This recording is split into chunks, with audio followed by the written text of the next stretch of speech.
big team.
Oh, it was immediately all over the place. What up, everybody? How it do, how it be, how it is. Everybody, welcome in and welcome back. I hope everybody's having an excellent kickoff to this wild year so far. Very strange.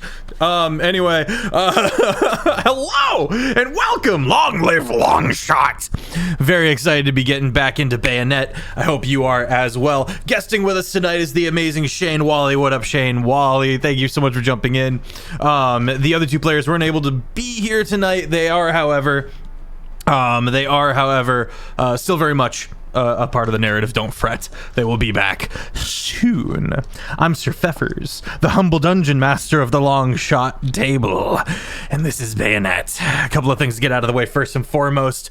This is a visceral, brutal, gory, troublesome horror campaign. It's full of very brutal topics like tyranny and genocide and torture. There's a lot of really brutal stuff to annotate about tyrants. Just horrible shit. Just horrible shit. Expect the most. Obviously we don't touch on some of the more obvious things, such as, well, I won't even get into it. You'll find out as we go. If you need more, there's information to be found. You can absolutely reach out to the mods and stuff like that. And I believe there's even like a list of triggers that can be found and all that good stuff. That said, hi, I'm back. I've got a new chair. I'm so excited to be getting back into behind the DM screen. I've been cooking. I've been cooking my shit. I'm very excited.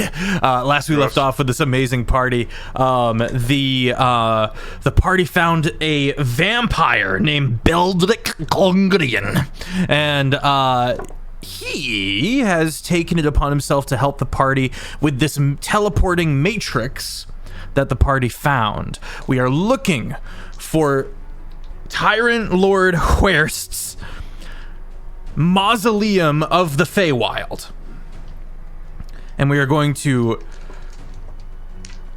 throw ourselves into this teleporting matrix and see how it goes from there. For now, let us go to the party. Let us start with the amazing, sometimes Pierce Ashwalker, aka ValveMax. Hey everybody, it's January, and you know what that means? Shit's cold. You know what's a good time to not be cold? Snuggling up inside with your best friend or partner, and just chilling out and watching Bayonet. So I don't know where I'm going with this. I'm just happy everyone's here, and I'm happy we're playing. Tuck yourselves in, get you some water. Yeah. I'm Andy. I'm ValveMax010. I'm mainly over on TikTok under that same username, just doing little goofs and gags, sometimes about D&D, sometimes about Stranger Things and how I thought it ended poorly. Hot take. I'm not gonna. Nope. Hot take. I'm not gonna. Are you drinking the copium and they're like, it's all in everyone's mind? It's just it's another illusion. I don't want to get into it. Okay. I got enemies. I haven't watched any of it ever, so you don't have to worry about it. Okay. But yeah, I'm returning to play Pierce Ashwalker today / Sir. Those of you who have been around for a minute know what that means. Some of you who are new, I'm sure you'll find out. But for now, I'll toss it over to Shane. Hi everyone, my name is Shane Whalley. It's lovely to meet you. You can find me everywhere as Shane Whalley. I am playing today Hiza, the bibliomancer Sabaluma, who is a descendant of some person you all may remember as Yura. And so I am excited to bring this funky little bird into your life, and let's see how fitting Bayonet is.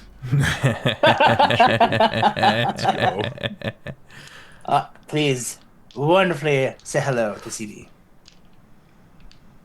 Hey everybody, hope you all having a wonderful day today, and if you're not having a good day, I hope you're at least having a day, because having a day is better than having no day. My name's Omega Jones, also known as CritBard across all social media channels. My pronouns are he and they. Professional actor and vocalist. I do way too much in the space, don't even ask, just look at the socials. Importantly, today, I'm super excited. Oh my god, I've been waiting for Bayonet to come back. Just honestly for Longshot stuff to come back, because it brings me joy every night, every week. It was a good break, though. It was a very nice break. I love breaks. I also love playing. So don't do it again. Okay. Anyway, today I have the honor and privilege of playing Solomon. Solomon is our resident white boy who is just trying to eradicate tyrants and do what he has been commanded to do in the best way that he can. And I'm excited to see whatever happens from here. I'll toss it back over to the Fefs. So, we'll get to you in a second. We'll get to you. We'll get to you in a minute. Pierce, Solomon,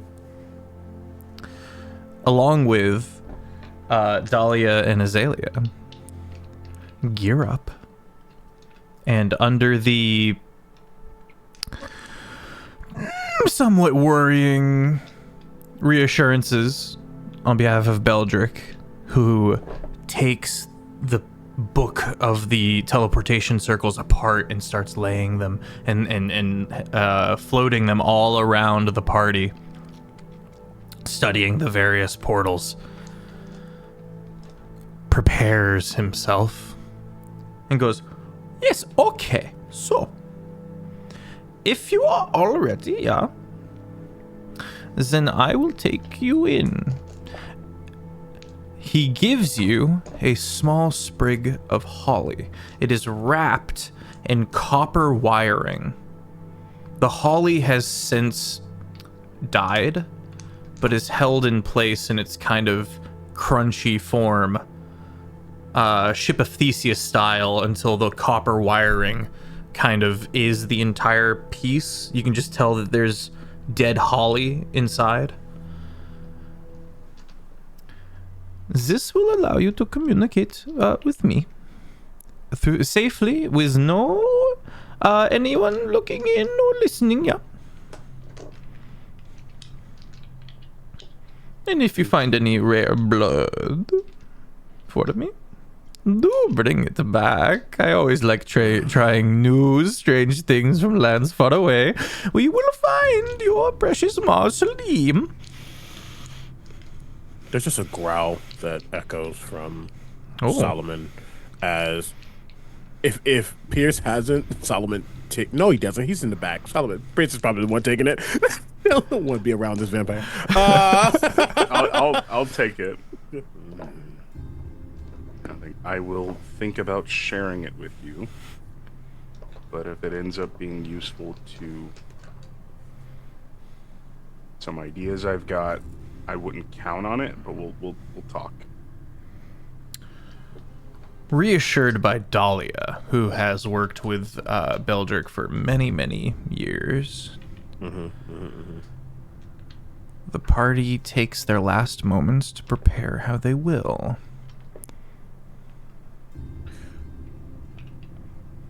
For quick understanding's sake, we are going to be stepping into a space to go to the mausoleum. Yeah, sorry. We are looking for the mausoleum, yeah. It is, and you watch as he pushes away over half of the pages that are floating in the air. All of these ones are trapped and or intentionally made to have death upon entry. So we will not be going into those. We don't know what will the other ones look like. So we know that they have some sort of function, and therefore would have a safe landing zone. But we cannot know for certain what you will be going into until we find a way. You have to understand that these are all linked together in some strange way that is hard to understand. So I'm going to send you to this one, but it might send you to that one. But I am able to protect you from all of the traps. And I'm so all sorry. Of the immediate death traps, at least. Solomon doesn't seem to be fazed by the idea of a death trap because you can't really trap death, 1 and 2. No. But just for Omega's sake, Mausoleum has information about The world tree is world tree is we're being hoping that the built. stave of the world tree or the world tree itself is there. Okay, thank you. Yes. Y'all, it's been a bit. We just got to get back into the sauce. Picking up Yes. lore. It's very intricate. We've been at it for a little while, and if you're interested in finding all this incredible, detailed journey that has been this, you can go to the YouTube Longshot.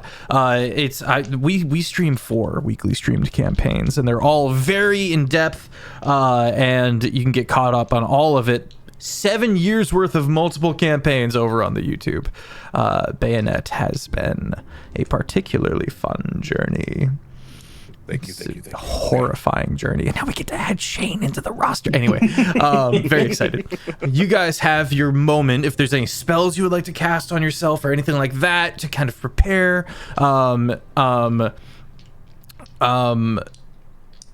Azalea, mage armor, if applicable, that sort of thing, the kind of uptick at the end of, you have just taken a long rest. Everyone is rested up as is needed. Oh, hydrate. Thank you. Thank Thank you, chat. Also, Rika, thank you so much for this for the sub. Appreciate you. Welcome in. Welcome in. Rika's part of my people. Hey. Hell yeah. Welcome in, Rika. Be sure to catch CB as well on Tuesdays. Here playing a goblin bomb chucker. I think at the very least, I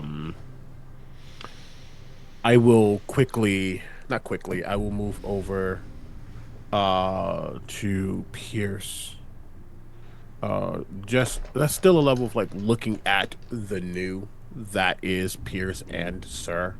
That is always going to take a little second to just fully accept, I guess the best way to say it. That's fair. But he steps over, kind of not looks you up and down, but then hand on your shoulder. That is not Sir. Hand on your shoulder.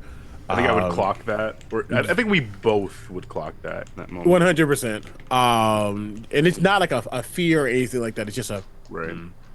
Hand on your shoulder and say, "Traps of death mean nothing to them. Remember that." And as I say that, there's a rippling that echoes through, and you see, for Shane's sake, I'd like to describe them. You see a white man. You see a pale-skinned individual. That's not really a tan to him. It's definitely like that between pale and little tan, just white. Peach. Kind of weathered. A little weathered, maybe. Yeah, a little bit. I mean, he's older. That's the first thing. He is definitely an older gentleman, but he looks, I don't want to say he looks like a bodybuilder, but he has the athleticism of someone who's very active. Okay. He doesn't look like he's tired as he walks. I think that he looks mentally tired. He doesn't look physically tired. He has a pretty nice beard, matching mustache that kind of curls at the end, matching silvery white hair. It gives silver dilf, just to say that out loud. Grayish blue eyes, kind but intense. Wearing an armor with metal that you may or may not really understand. It doesn't look just like iron or something. There's something different about it. A burgundy jacket over that. The rest of the usual stuff that you would expect from like a knight type of figure. You don't see it. Well, there's no weapon. But on his back is what seems to be like a walking stick of some sort. It's metal, dark gray. There seems to be a black, almost, I don't want to say Vanta black because after the guy created it, but that type of very like void-like black gemstone just kind of hovering, doing something on its own. But that's really that. But on the side of his neck, you see these striations, almost like tendrils or like ink tattoo that goes all the way down. Sorry, this side, all the way down his neck, down his arm, down his hands as well. They almost mimic the bone or veins on his fingers. Though you don't really see any of that because it's covered by a glove. Either way, as that hand touches Pierce, it begins to shift and kind of royal. As I'm going to take some damage as I cast Death Ward on you. And then I'm going to just go off to the side and just, for a moment, just pray to myself while things are getting ready. It's a ritual to cast another spell. That's all. And Pierce will look over his shoulder as Solomon walks off to kind of take that moment for the ritual and just be like, thank you. Take a deep breath. And Shane, for your sake, what you see, I'm gonna try and make this as I'm gonna try and make this horror show make as much sense as possible. You see a normal humanoid, for the most part, about 6 feet tall, and he's this kind of lanky, black, young 20s looking kid, dreads pulled up in a high ponytail, black dreads that fade into a white on the ends, kind of just basic rustic leathers. There's some serpent scale armor that seems newer than the rest of his garb, but the most striking features about him is instead of a normal left arm, he has this hulking, sort of thick, think Hellboy but made completely out of metal, arm with like a thick cylindrical canister on the end, and his face is not a face, it's more like 2 faces, where not a scar, but like where one seems to have mitosis into 2, Okay. or another half of one, so it's almost like one face, the image was stretched, and you have an eye and 2 kind of oddly positioned eyes, like a longer stretched nose, and 2 mouths, one that's kind of on the side of the cheek and his normal one. And as Solomon walks away with this ritual beginning, Pierce thanks him, and you see the arm kind of jolt up, and within it there is a litany of these vials that begin to spin on this kind of motorized circuit before it locks in place. The kind of shell above it slaps back down, and you hear the hiss of steam, and his bones start to elongate and creak, and he gains a few inches of height and seems to get spindlier. Gaunt. As he prepares to, go to whatever these, I'm not going to say the name, but the creatures within Until Dawn, limbs like that, almost. Okay. Excellent. Shane. Hi.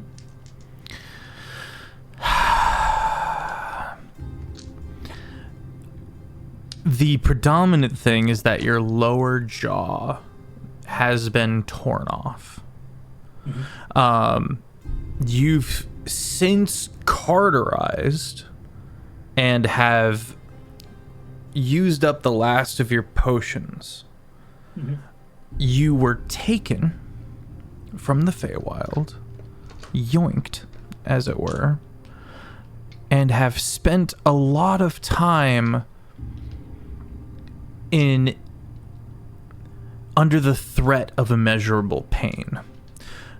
You have surpassed that threat by escaping this museum, this mausoleum that you were put into. It seemed you weren't really able to get much of an understanding or concept of the place you were in, but it seemed like that no one knew you were there. As if you were automatically taken when you shouldn't have been. You never found another living creature, but it was very tight in security. You did manage to use some magic or arcane prowess to escape, but man, if that didn't just set off a bunch of traps.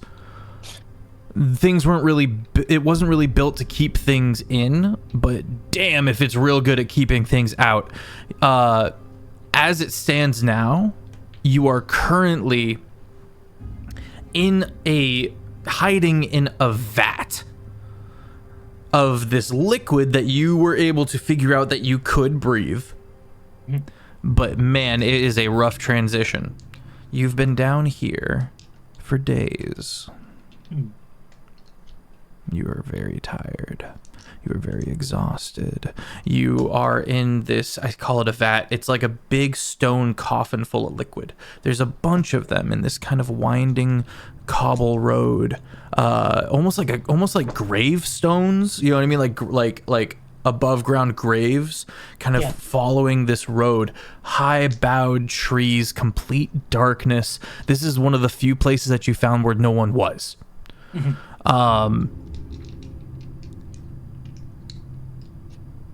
You're in and out of consciousness when you hear something.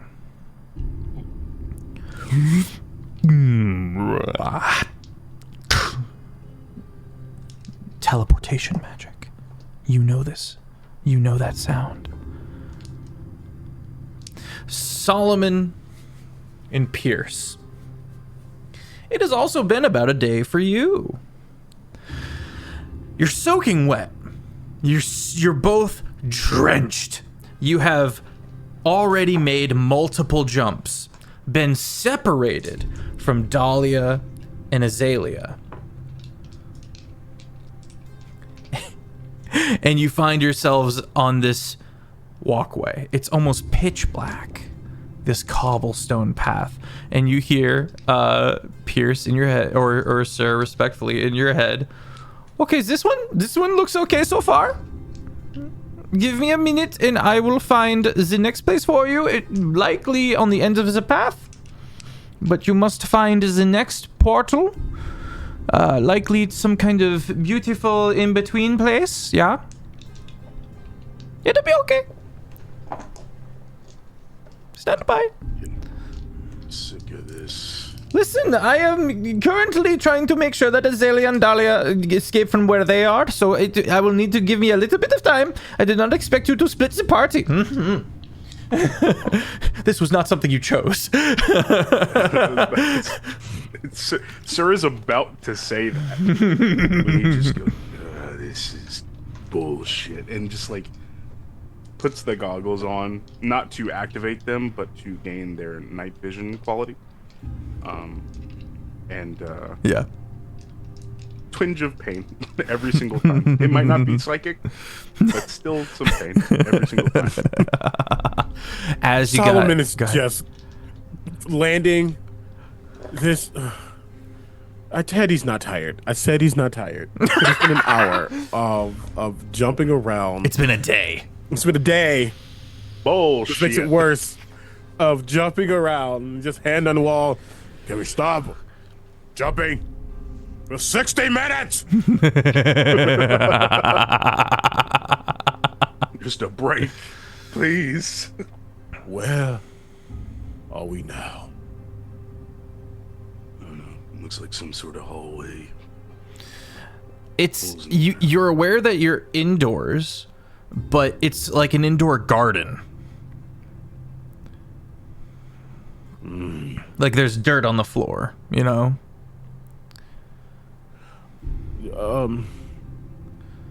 Is he gonna do it now? Yeah, might as well. Dahlia's not here.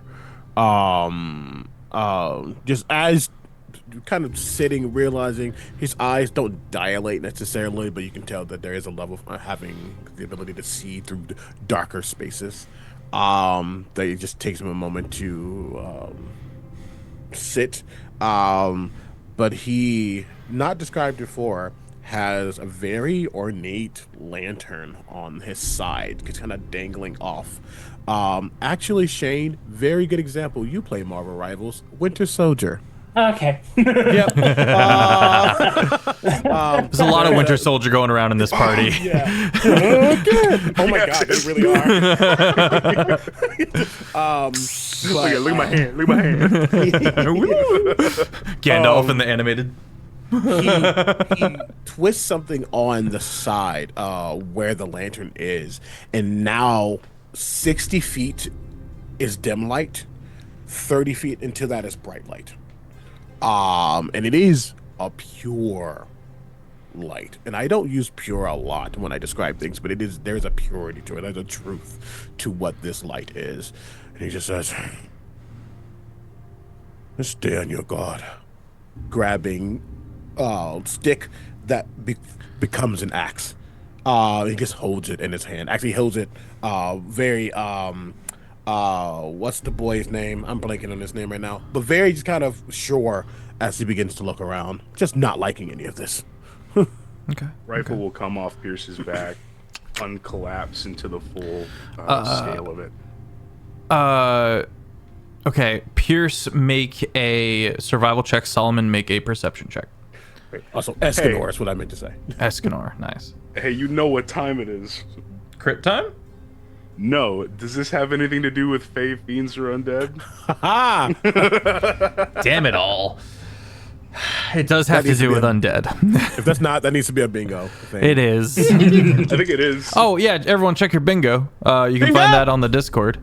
Feel free to join our Discord. We use it for visual aids, and we have a phenomenal community for all the campaigns. Because it has to deal with undead and, daddy death. Do I get advantage too? Or it's like, it's just because he's the blood hunter, I guess, whatever.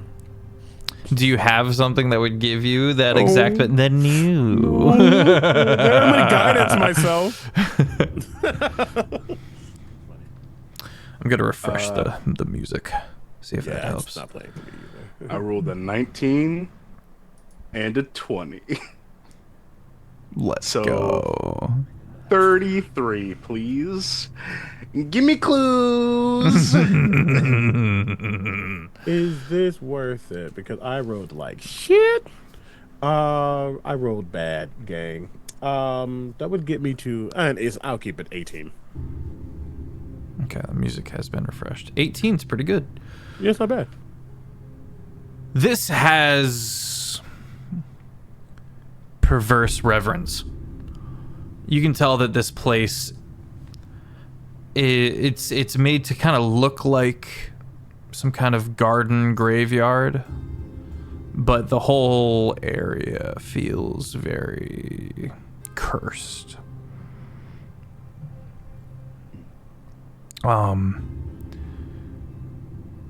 As you guys the scope comes up, you look about, one of the sarcophaguses, one of the coffins, is open, and through your scope down the way, you can see this kind of viscous, greenish white, glowing water, like liquid, in one, like filled to the brim of one of these stone coffins, one of these vats.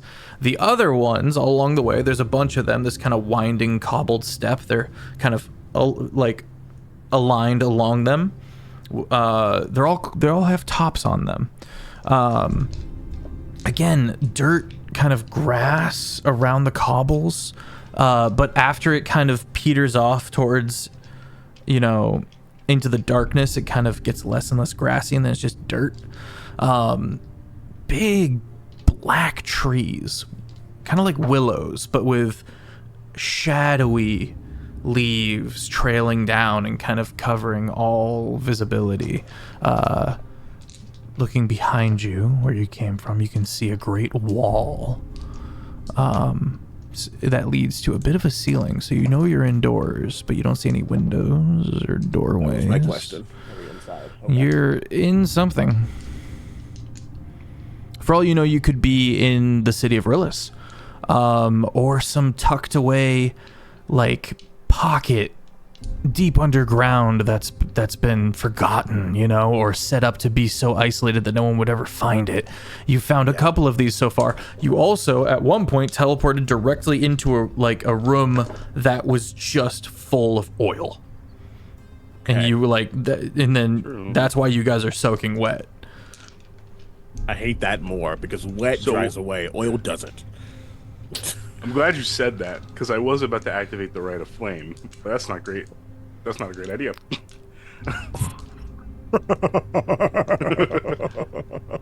You got a pretty high survival check. I would say that you're able to tell that this is not flammable oil. Sick. Then the little spike sticking out just before the barrel of the rifle begins, I run my thumb across that, draw a streak of blood down the barrel, and it begins to heat until it's a red hot barrel. And I will to Solomon and point at the open kind of cast it, bringing it to their attention. You can see it down the way, old man. There's one with a bit of light glowing above at it's maybe like 120 feet away. I don't know what's in that thing, but I'm gonna kill it. No, I'm kidding. So, sorry, a bunch of like casket things in there. There's one that is open with a glow coming from it. Yeah, it's full of Understood. liquid, like white-green liquid that's glowing faintly. And it seems to be the only one open. Correct. Seems to be the only one open. Now, as a note as well, we haven't been sent to go kill a thing. We've been sent to look for the mausoleum. Yes. So whatever this is, just happens to be something that we are coming across. So he's not looking at this thing like target acquired. Nope. You're looking for the next teleportation The next circle. teleportation circle, exactly. But hearing what I'm just like, be wary. Like, yeah, exactly. Yeah. Hearing it, yeah, he just gives a very soldier-like nod. Someone who understands the structure, but will slowly start to press forward. Is that no? Yes, actually, and I'm also more quiet than I look. I have armor, plate, but I'm pretty quiet. Especially now that it's all oiled up. Even the not that your arm, not that your your face. I've never seen you make that face. Solomon oiled up. Hated it. I mean, but also like Your hair's like Right. slicked back, like Italian style, but your hair's white. Okay. Pierce and fuck me sideways. Solomon. Pierce and Solomon make your cautious way along this cobblestone path. As you do,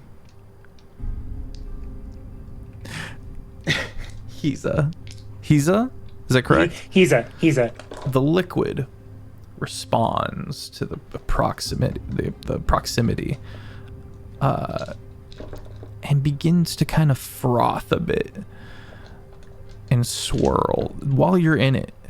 And so you can feel that liquid in your lungs kind of swishing around. unpleasant. Thank you.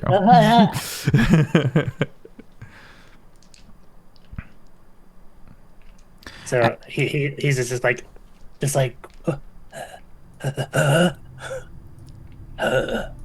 As you guys are getting closer, the water begins to grow disturbed and kind of spill over the side, and you can see that the liquid itself is glowing as it goes down over the side, hits the grass, and the grass grows a little bit. oh, huh? Huh? Keep Okay. sights on it, but I'd like to reach in my bag, grab a vial, and not approach any closer. Like, I want to keep in time with Solomon, but I just have the vial just in case. Okay. That is interesting. You doing anything else? You staying put? So he's is kind of panicking about this, but like he's gonna try and see, like, is this liquid deafening to him? Like he can't really hear anyone approaching, or what did you say that? I would say they're being pretty cautious, so I would say that likely you don't hear them coming. Okay, that's cool. But you so did then, hear you do know someone's out there because you heard the teleportation of people coming in. Okay. So with the okay, quick question. This may be a little bit too scientific, but how big would the frothing be on top of the liquid? Frothing that's it might be like- the wrong word. It's like swirling and disturbed and moving about and waving and rippling and stuff like that. There's not like Okay. a froth building up. Okay, so if I wasn't like to poke my head out, it's not like I would be visible. To If you people poked your seeing. head out, you would be visible. Yes. Okay. So he's You're in the only light source. Okay, so he's at this point concerned with what's possibly coming, is still panicking about his lungs moving out without his control, and leans deeper into one of the corners while watching every single asset, holding a dodge action just in case something was to come towards him. Okay. And is sitting there just prepared, jawless. The two of you, Pierce and Solomon, continuing forward, get within range, and Pierce, you kind of reach forward with your vial and make eye contact with Hiza. There's a jawless individual looking up at you.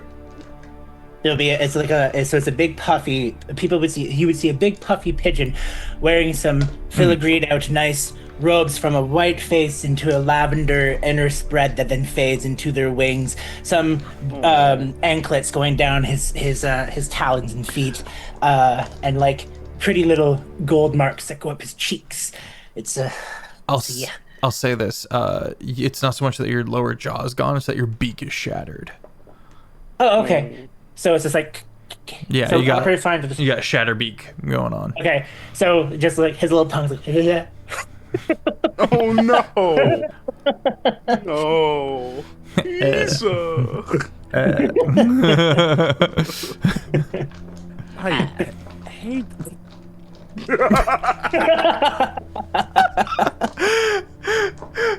I'm sorry. Okay. That's wild. Beak gone. Hotel Trivago. Not dead, though. In coffin. Correct. Making eye contact fearfully with Pierce.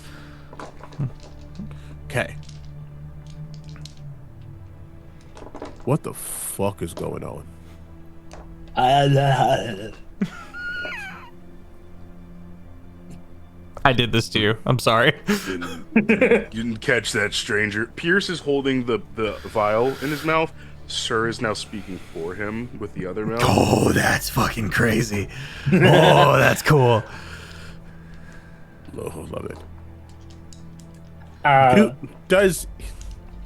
Okay, the things are being X'd off. Not dead, not undead.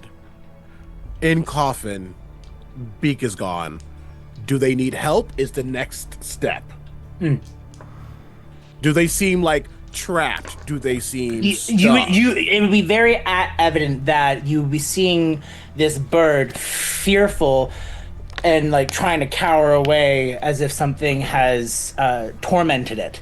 But it is ready to like try and flee rather than attack, and so that's very evident in its body language. Okay. The little bit of like dress that Hiza has on, like, would you say that'd be very evidently Fae? He has wizardly robes that would be kind of Fae in frippery. Mm-hmm. It would be, for those who want to know, it's just so it would be like kind of like a little puffed up shoulder that could have a hood if it wanted to have the hood, but mostly it is a white base that gradients down into a blue, and then it also has some golds and purples and whites and stained it's very, with blood. Yeah, just messed up. Like he got fucked. So Wow. Okay. yeah. Okay. Then the last question of the list. This is someone again who formerly was a paladin, and is very good at reading people and understanding like the processes of how to like figure out a situation. Because after help, is this a trick? Is this Make an insight is this check. a genuine reaction? Make an or is insight this check. being put on? Thank you. Again, and as I do that, you see the roiling on the side of my neck kind of like shift twice. As one, I am going to put guidance on this. Two, I'm going to take 10 hit points to add a +5 to this roll. It's my own weird flash of genius. I'm going to use my death die because it's super black. I can't read those numbers. Sorry, I can. What do they say? Jesus. That's weird. I'm gonna use the inspiration you gave me from the name because that was a 2 on the die. Oh, that's much better, I think. What are you? Okay, great. Plus you. Okay, that's not the word. That is 9, 14, 23, 28. 28. This is someone who is on the brink of consciousness, is being sustained by this liquid, and seems very genuinely afraid for his life. I don't know the pronouns. Shane, pronouns? He, him. Okay, genuinely afraid for his life. Shane doesn't recognize what a gun is. Oh. Okay. Oh. Oh, I see. Then that marks all the boxes for Solomon personally, as the axe is sheathed, and it's going to look aggressive because he's just a big old guy who has, laugh lines, and it just has a stoic vibe to him. But a carrying one beneath all that, it's going to look aggressive, but he is going to try to move in and grab you and get you out of this coffin. How are you moving towards him? Because he is prepared to dodge. It's not, again, the weapon just went back. Okay. This now looks like a trained medic versus a trained warrior. Okay, so Hiza would be like a little flinchy at first. You know how a bird kind of like in that sense of someone trying to get them, but unused to after so many years of no kindness to be invested in gentleness is just like But it is a small, so you would be able to pick him up easily. He's small. Bunny boy. Yeah. Hey, a little and I will say, parakeet. as I get He's up close for to one you, day. right, just one day. As I get close and seeing that energy, I think it's natural in a weird way because death is very comforting. That it's in Celestial. That he speaks. It's okay. It's okay. And he's going to pick you up and try to get as much as he can, Fef, out of this coffin. Yeah, onto something, maybe raise a rock or something. It's like reaching into syrup. When you pull him out, he'll be like, I guess, coughing out the liquid. Yeah, you have as well. to transition from breathing this liquid to breathing air. Yeah. So if you randomly just do Which is this, a lot it'll of be a art. lot nicer for it just to pour out upside down, you know? I mean, I'm strong, so probably Catch a bottle, my bird! I'm holding Like the a vial ketchup underneath. packet, or a ketchup bottle. not the vial. Yep. I cork that and put it away. Okay, And you said he looks hurt. Very. he's on the brink of death. Well, actually, he's got all his hit points. He's got all his hit points. He just Basically. has horrible injuries. Things that he is not able to And then mend the himself. liquid did seem to have some kind of restorative Okay. property, but did not fix the injuries. It does change the specificity, but it doesn't change the fact that I'm about to hurt myself badly. Basically, to sum it up, for who he is, what was hurting him, did not want him to be able to speak, knowing what he could do. Well, getting the energy. There's something more here. But seeing that you seem to be okay, but not. He's going to say again in Celestial, "Be calm." One moment. Saying that there's going to be almost like a cooling sensation that goes over your entire form. It's probably not going to do anything. But Menthol. he's casting greater restoration. Will that recover any limbs or breaks or things of that sort? I can't remember. No, but it will be cute. Hold on. Because I don't want you to waste but the spot. would. Well, that's the thing, is that Solomon absolutely would. Solomon is. Okay, yeah, because I was just going to Solomon's say... 'cause- go-to is above all, So get the heals out there. Yeah, because again, I have full hit points. I just don't want you to waste something for hit points when it could be a regenerative thing to give him to be able to speak again. You are learning who Solomon is. Yeah. CB understands that and does understand that. Okay, So things that greater restoration can do are like get rid of exhaustion level if you're cursed, any reductions to your ability scores, any reduction to your good hit point maximum. So it's not Can you do about more than the- one?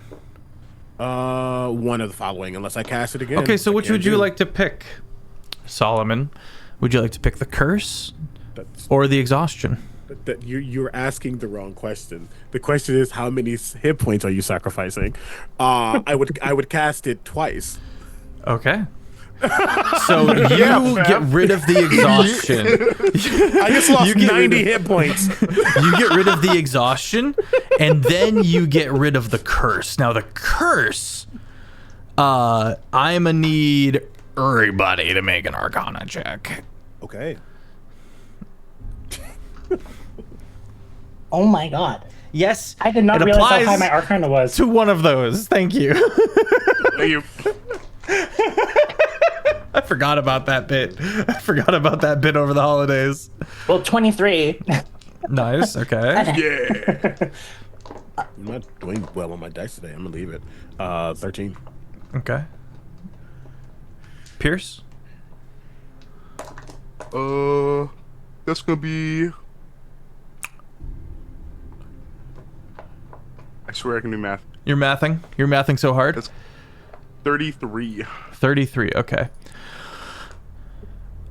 You couldn't tell until it was gone.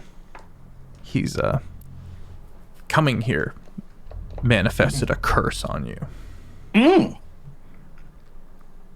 Something. Not automatic or automated, but something that you in this fantasy realm without automation would, see as a mindless intent, a happenstance. You were never supposed to be here.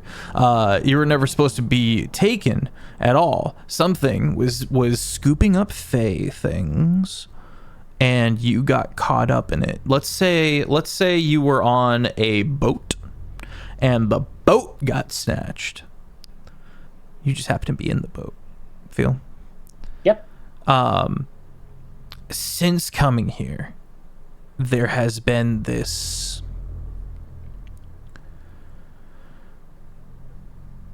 presence, this sense of being watched, this paranoia and strange, just like fog over your mind. All that's gone. Ooh. You are not only able to talk, but you're able to, or actually no, the beak is still broken, but you're still kind of able to talk a bit.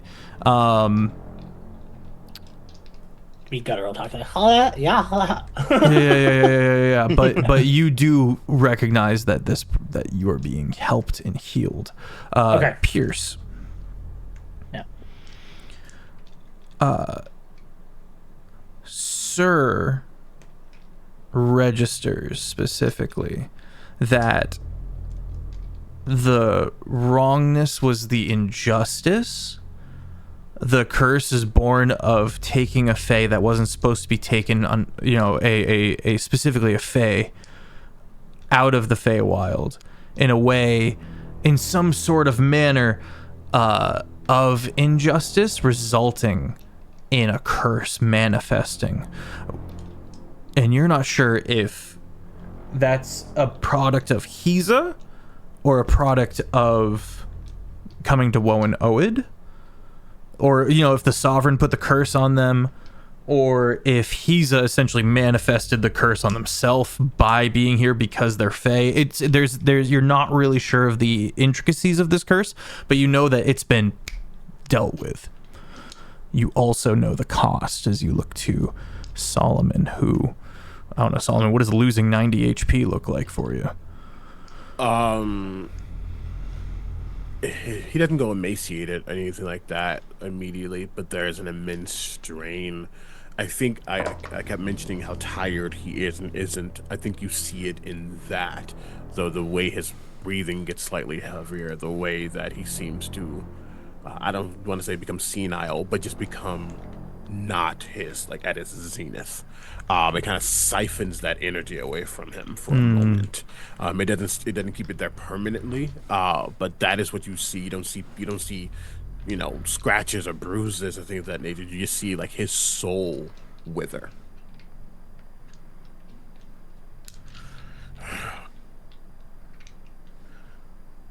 But we'll have sat he's it down. Before just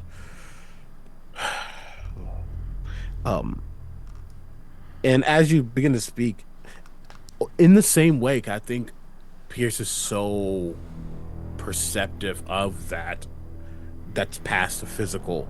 As I lose health in a moment, I seem to regain so much vigor.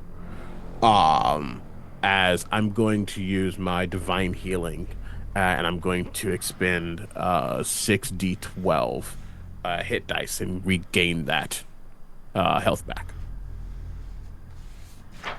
And you're so lucky I didn't take the epic boon where I would just got all max die the entire time. Because I could have just been getting 12. But that didn't feel right. You gotta earn it. But I'm gonna roll that, but that's what he's doing right now. That didn't feel right. I'm just taking like a third of my health away every time I want to heal a friend. Sorry.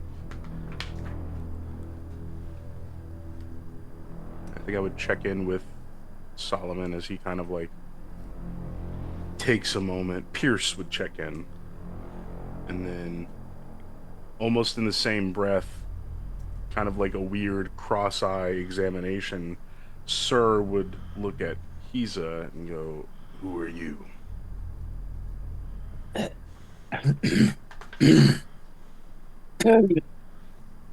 Some trouble comes out of his mouth after the liquid just like goes out.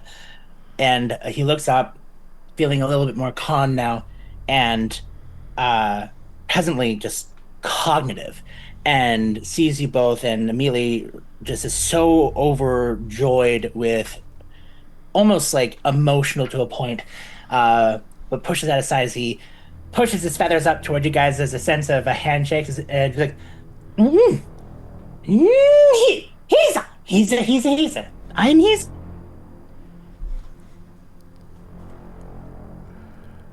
Sir looks at the feathers and looks back at Hiza's face. Amazing. Pierce goes, "You should be polite." Shake his hand.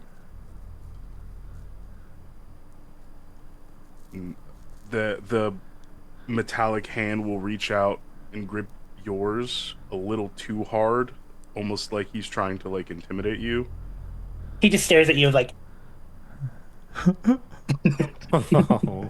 Sir Pierce, pleased to meet you. What are you doing here? I was just hiding, but now I'm not. I can see that. Yeah. But do you mean here isn't like why I'm in this mismas.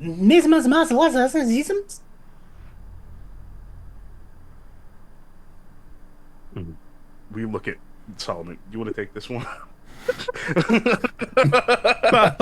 That's funny. Solomon regaining 72 hit points. Kind of stands up a little taller. That soldier, that knight who has been harmed but still needs to push forward, that is clearly on. I'm sorry, repeat all of that. Why are you in that? Well, he like keeps touching his jaw, just not used to speaking after so while, and still Hurts to touch. hurting. You see him kind of wince a little bit. Well, I was afraid that there was things here that were just trying to kill me, but there's nothing here. And then I felt safer being in the liquid, which makes no sense if you didn't go in the liquid yourself. Try it out. Oh, sorry, a little distracted. Hi, I'm Hiza, and yeah, so I was snatched up a while ago, I think it was. I don't know. I'm still trying to understand what now is here. But, sounds great. I think I'll figure it out one day. But, I was on a boat. Then I was here. You have all heard many cases of people being stolen away into Woanoid many times over, so this all fits the bill. Sammy, thank you for the raid. Appreciate you. There is, and I think as this conversation is happening, as he's just speaking, Pierce, Solomon would have looked at you when he's just said they'd rather be in the liquid than not be out, which is a keep a lookout. Something might be around. If they're scared of something else, which we haven't seen yet. But just okay. Well, don't know where you are from, or if that is pertinent to now, but we won't be here long. You gonna be okay. Oh, to be fair, I'm kind of, the Fey, like the wild, Feywild. That's where I was before here. Do I know Feywild energy? You know of the Feywild, I know yes. of the Feywild. For you, it really would be like old lore and old history. Yeah. Pierce, you've run into during this campaign a lot of Fey things. Least of all the Piddle Pops and Obi. yeah. You even met a member of the Spring satyr. Court. Yeah, a satyr knight. But, I don't know. You guys are. Would it be okay if I kind of went where you're going? I've been alone for too long, and I don't know if I can do that again. You do know that the mausoleum you're looking for is a Fey mausoleum. Oh, fair. I think that gets Pierce, sir, another look of, but, okay. Also, homeboy here definitely thinks he's still in the Feywild or something. Yeah, someone needs to clue him into the horror shit show that he's just been thrown into. So, well, got some bad news. Shane, that face. I need that face to be a new meme. Just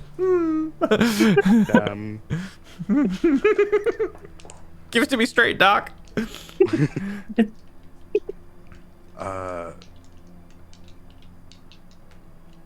Where we're going, you might not like.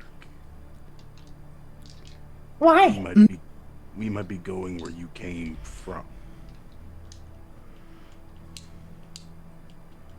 Oh.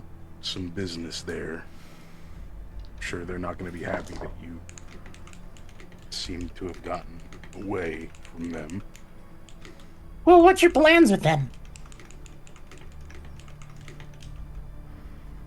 I don't know if I want to tell you that. Well, you did just meet me, so I can understand not wanting to tell your secrets to someone you don't know. That just kind of makes sense. I love this little wizard bird. And you seem a little talkative, so I think I'll avoid. But if you're not looking for trouble, Trouble happens where trouble's not. So it could be here, it could be there, it could be backwards, but I'm gonna find it one day. So, you're gonna see it very much more endearing when he says this part. So, I just can't be alone right now. And I don't mean to push myself into this. I understand you have no idea who I am. But I feel, well, you just did such kindness to me, and I would love to repay that somehow. And even if it means going back to them, or there, or it, I'd love to help. Don't worry about it.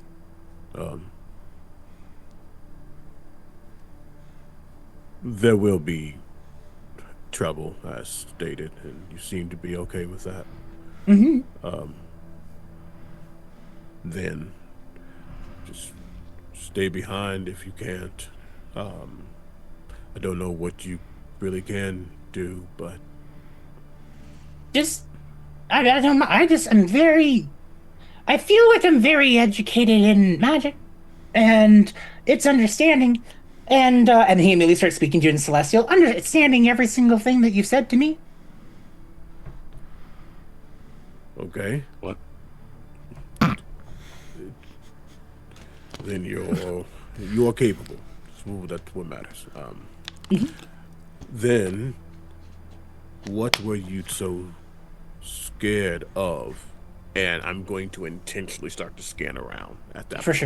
sure. So Fef, this is where I may need a little guidance. So Hiza, you found this one open and got in it Yeah. to hide Yeah. after discovering the helpful properties.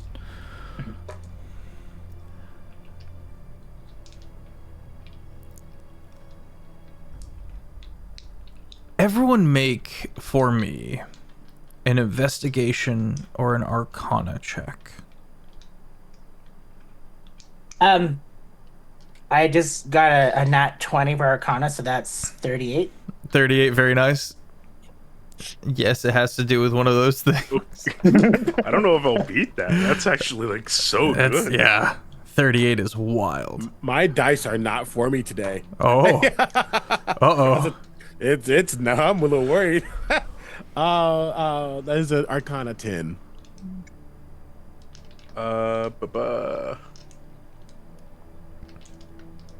34, yeah. Wow. I think I can only get like a 36. Okay. Well, Shane, my God. an investigation check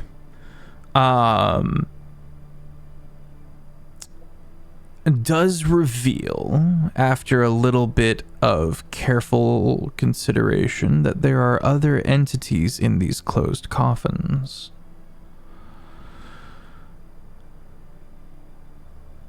An arcana check reveals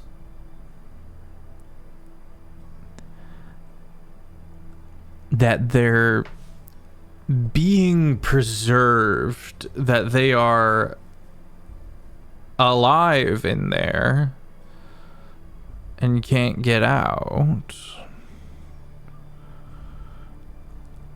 So what was in the empty one? Hiza got in. And it's about that point where Solomon catches just a hint of movement in the trees. And that's where we're going to go to break. Oh, Ah, hell. bastard. Ah, hell. We'll be back. Ah, hell.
And that's when I saved the world with a soldering iron. Yeah. Was there? I was the iron. Anyway, go ahead, Phil. So, the pertinent information about that there might be more entities kept alive within these sarcophaguses led to the conclusion that surely there was something in this one that got out just in time for Solomon to see motion in the trees. Everybody roll initiative. Solomon, what's your passive perception? 24. Damn, okay. And roll. I'm never gonna roll good tonight. Damn.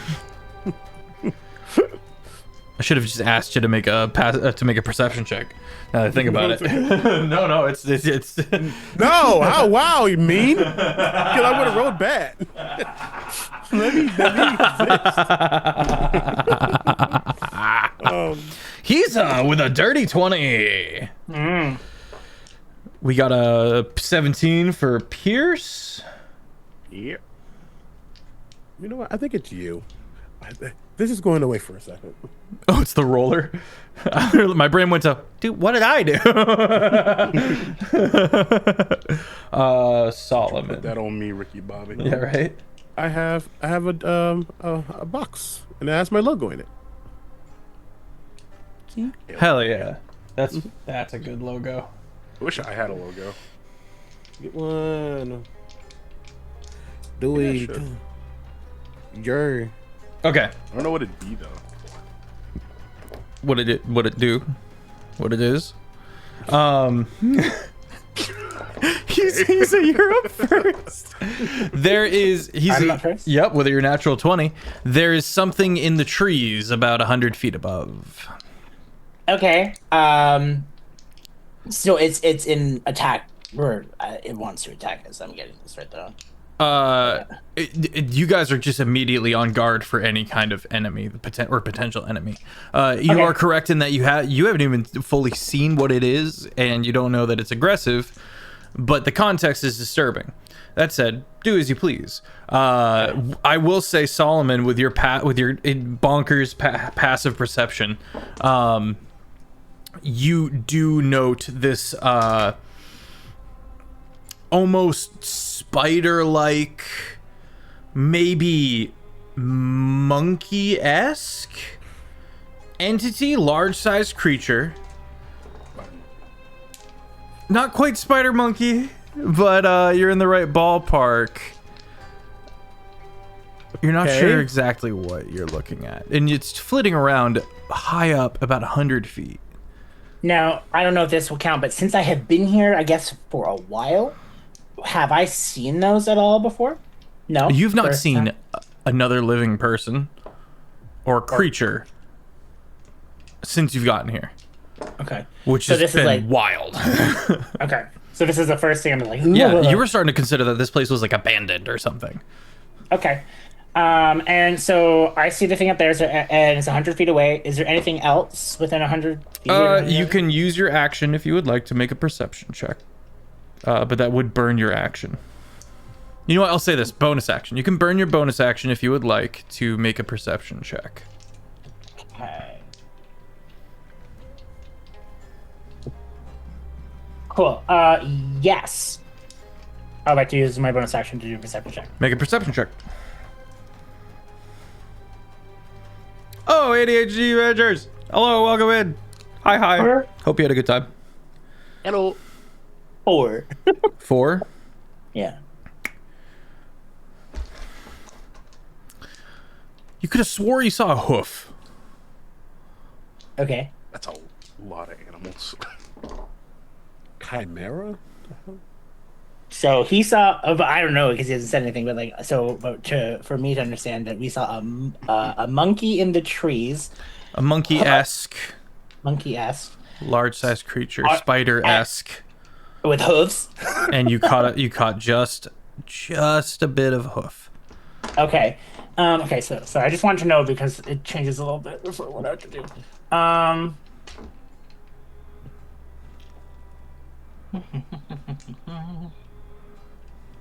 I'm sorry. You're good. Um, It's a small puzzle. It's a bit of a conundrum. I know. gonna But I'm switch like, the do I music up. attack this thing? This is new. I mean, I would say, in the small little moment of Solomon clocking, you have noticed that like he would have immediately again he put his axe thing back when he was helping you, but almost an intentional grip. You see that light flare, Okay. and it's a very hard light. You see him going, "What is that?" Basically. Okay. Yeah. So he's remembering that there said, "What can you do?" So he's just like, I don't know. I don't know if this is gonna and then just like starts casting Eldritch Blast at the thing in the Roll to hit. Yep. First hit is 33. 33 hits. Okay. Second hit is 36. I need you to make a wisdom save.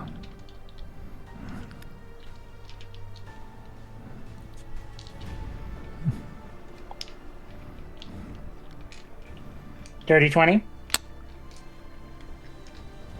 You pass. Do I want to do these extra 4 shots? In this first shot, do I notice that I had to do this type save? Do you know what I mean? Yes. Okay. I'm going to hold off from shooting any more then. Okay. Until I understand why all of a sudden this magic has affected me. But for damage wise,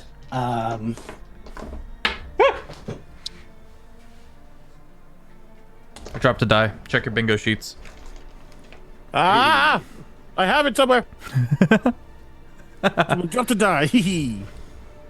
I can't get it. Well, maybe. Oh no, that has happened. Have we crimed yet? I don't think we've crimed. Technically, breaking Grave meters is robbing? Hey, we crimed. We are trespassing. it takes 33 damage. Okay, force damage. From one. Yeah. Force damage. Yeah. spicy. That's spicy boots. That is spicy boots. That is spicy boots. Any movement you would like to use? Yeah. You just see me vanish immediately to 30 feet away behind a tree. Okay. Okay. Sick. Excellent. I'm just Fair. like, what? And then you see me do it another 30 feet to another tree. Did you look over and see you had double that in movement speed? As you scamper to the second tree, Yeah. something crawls down quickly. Just out of nowhere. A centaur Okay. berserking with the back half of the horse bit broken. Using the back half,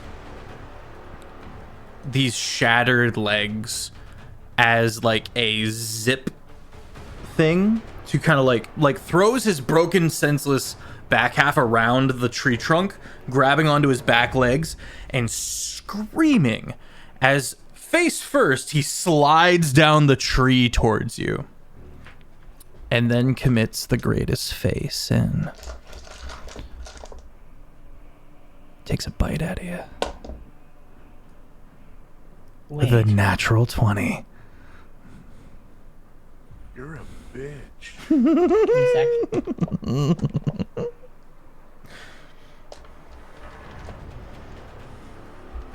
What? Cannibalism is the greatest sin to the Fae because of the wild hunt.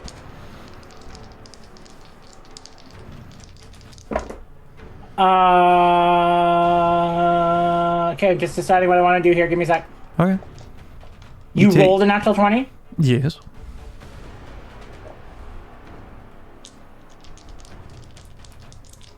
Silver barbs. That's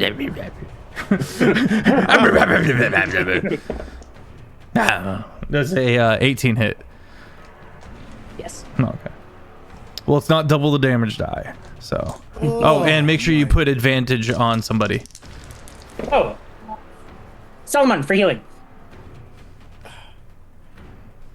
That was a very cool description, but a very fucked description. Yeah. When you're like coming, I was like, I like felt it in my own spine. I was like, oh. You take 27 piercing damage as the meat and nerves under your armpit are torn out. Was this magical in any means? No.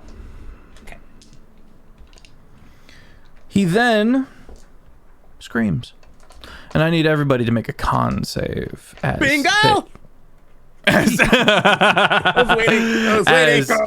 Oh, Rika, a random member gets 1d. Position 4, Shane gets 8 HP from chat. Oh, Thank you, Rika. Yay. You said con save? Con saves, yes, of 18. Is this magical by any means? No. Say hello to thunder damage. It's loud. Say hello to thunder damage is a wild statement. I don't think I have advantage. It's like the Nazgul scream. Oh, ooh, actually. Oh, please. Wait. Hmm? Yeah, how we feel about a 10? 10? Feral! Are you sure? Oh, I have advantage. Oh. I have this tasty twin snake. I here. probably Otherwise- fail. If a 10 fails, I'm pretty sure a 5 passes. No, yeah, why not? Oh my god. This is bull, Lisa. This is like Oh my odds beat God. evens, right? You know, that's why. Everyone who wins. fails takes 21 thunder damage. Would 16 have failed? 18 was the DC. Then I would have failed. Like, I would have added 5 to that. I rolled. What's happening with my dice? You said 21? Fuck. But Yes, this is a I magical think so. effect, right?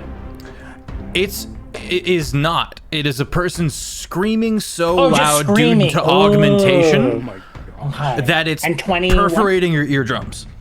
21? I believe so, yes, 21. Do we round up or down? We round up unless specified otherwise. Thank you, Annie. Then you would notice again. I mentioned that his armor is a little different. Doesn't look like it looks a little more than just the average. It's not even adamantine. It's Mizium. So when I make strength or con saves, if I succeed, I take nothing. If I fail, I take. Well, if I fail, I take half. If I succeed, I take nothing. So I'm going to be taking 11, not 21. Okay. Action surge. No. Yes. No. I'm gonna. How far is he? From you, 60 feet, I believe. Okay. Shane. He's a. Does a 17 hit? Yes. Oh, okay. Get munched. 16 piercing. Yeah. And spits it into your eyes. Don't make me taste my own blood. That brings us to Pierce and or Sir. He says bloodied.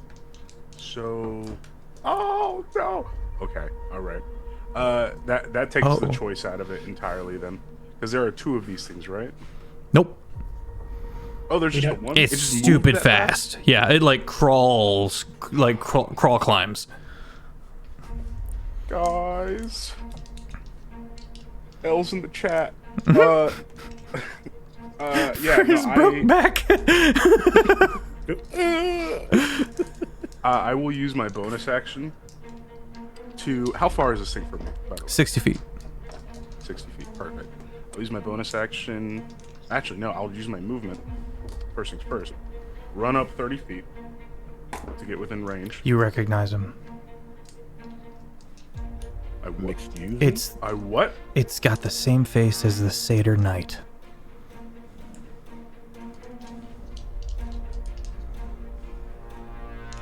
He doesn't seem to recognize you. Back here. How did he get back here? He was gonna live the rest of. Hold on. No. Okay. Wait. Questions for a later time. Questions for a later time. All right. Bonus action. Okay. Blood Curse of the Mark, which I will amplify. I take 1d8 necrotic damage, which is a 6. So I take 6 necrotic damage for amplifying. This attack is now at advantage. He's a Shane, you have inspo from chat. Thank you, Bill. Thank you. Yay! Bill. I do have my Crimson Rite of Flame already on the barrel of this gun. So this will be gun damage, sneak attack damage, and my Crimson Rite damage. Eat this which, cherry because pipe. the Curse of the Mark is double. Okay. Pile of dice. Go. Now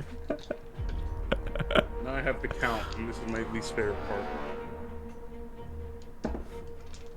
We got a 9, no, an 8. Plus, where are you? 2.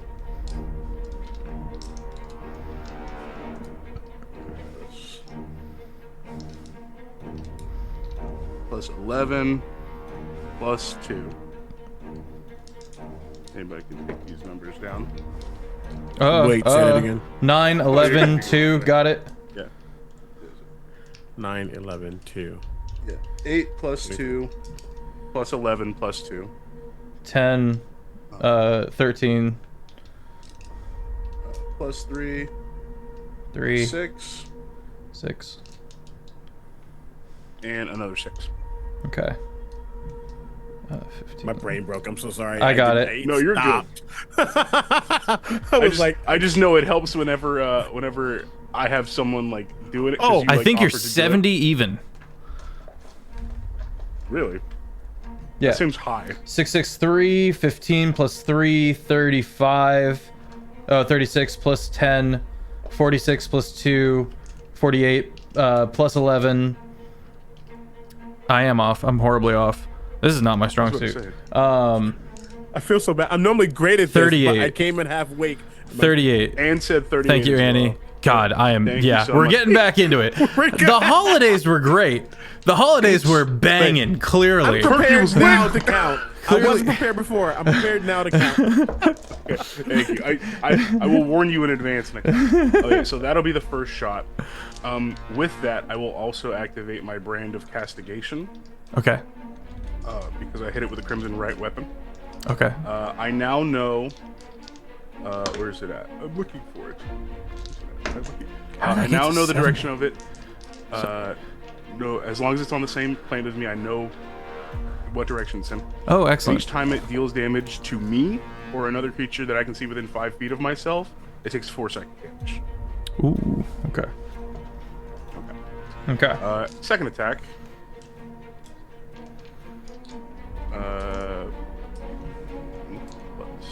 Eureka says, I hope y'all know a good necromancer.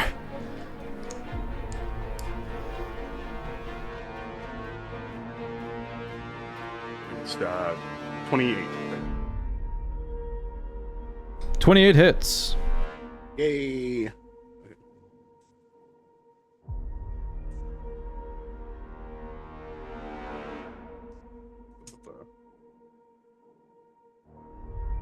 9 plus 7. 9, 16, Yep.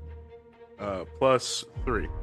19, Plus 6 from the normal. 25. Sick. Wonderful. Actually, I didn't add that. I didn't add that 6 to the other hit either. That was 38 plus 6 for 44. Yes. 44 plus 25. 69. 59. Nice. That's why I'm here, baby. Oh no. Sorry. That will be me. And I'm just gonna keep my weapon trained on him. Okay. Solomon.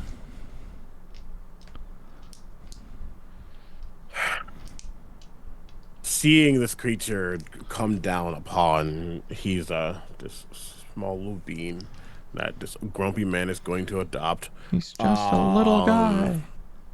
Seeing Pierce, Sir, both of them in one, fire upon this creature. He understands his position as you see the glow within that black gemstone just kind of reverberates slightly. The light flickers, not in a way that seems like it's flickering out. It seems like it's powering up. Okay. And as he begins to run, moving towards this creature, you said he is 60 feet away? Mm-hmm. I wanted to do that, but the distance is a thing, which means I have to do that instead. That's okay. I forgot to put on my rings. Oh, You did. You're ringless right now. ringless. Lucky charms. He runs for it, and as he does, you see he begins to speak, and it almost reverberates. Death is below as it is above. I'm going to cast Swift Flight on myself to give myself a fly speed of 60 feet into the end of my next turn. That is a bonus action as I fly forward. No wings forming, just the shadows in the ground almost giving me lift. There's a mist coming off of me as I swiftly fly down upon this creature to take my 2 attacks upon them. I have to do these separately. First attack. Do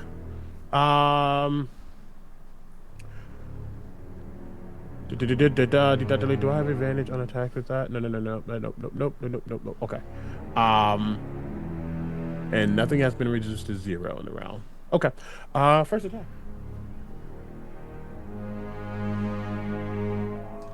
Right, that's better. 27 to hit. Oh yeah. Wonderful. I'm gonna do this like this first. How much? 27 to hit? Oh, 27. No, not Okay. What'd you hear? Could be. Well, I mean, I could be. thought you said 57, and I'm just like, yes, what 100%. are... Is this a? See, this is why we trust him. It is Fey. It is not an undead or an aberration. It is a Fey monster. Great. So okay, great. So he's not going to get an additional 1d12 radiant. But I will do. You know, Pierce. Oh, nice. 20. I'm gonna that hit's gonna get empowered. I'm going to take 10.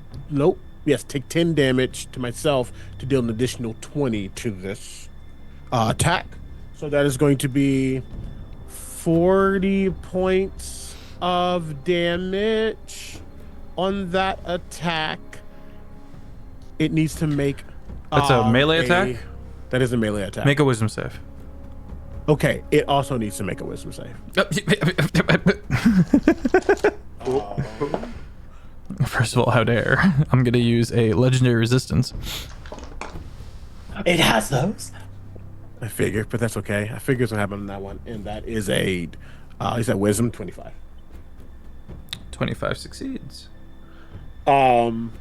You will see that black crystal suddenly almost crack, and there's a bursting of power as the rote of abeyance was forced upon them, and if they would have failed that wisdom save, they would have been stunned for 1 minute. But they aren't, which I'm sad about. Whatever. So instead, I'm gonna hit it again.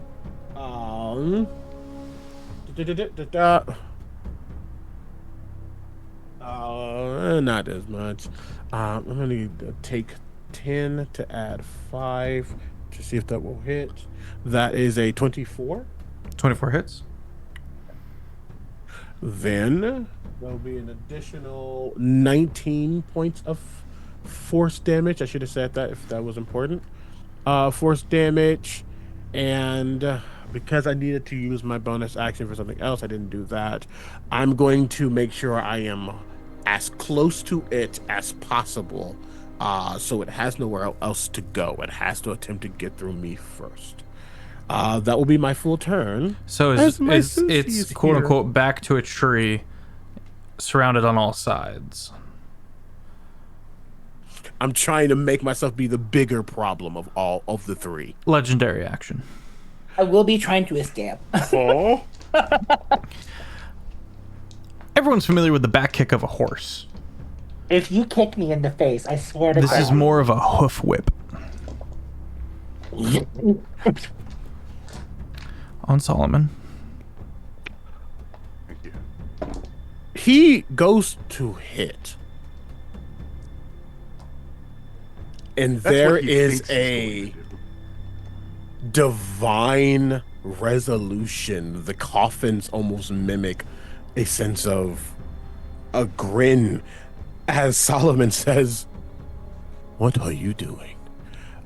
I'm going to use my reaction to take away his legendary action.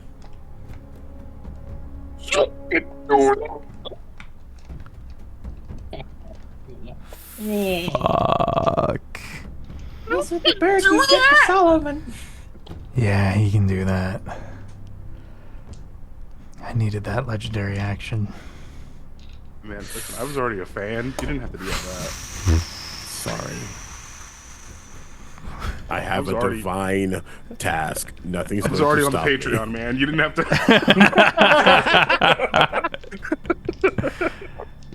Okay. While you process my sushi's here. Go eat your fish. That's what's up. Take your meta ability away. Go eat some fish. Get smoked. I'm about to get targeted. Why am I talking? I already have my answer. Don't do this. I'm sorry. I'll shut up. Let It's me the stop. top of the round. Can anyone guess what I'm about to do? Flee out of Layer fear action. of the bird. Oh my God! Son of a bitch. I just go back into my liquid. Leave me alone, please. Oh, you're not going to want to do that. Belly flop back into the...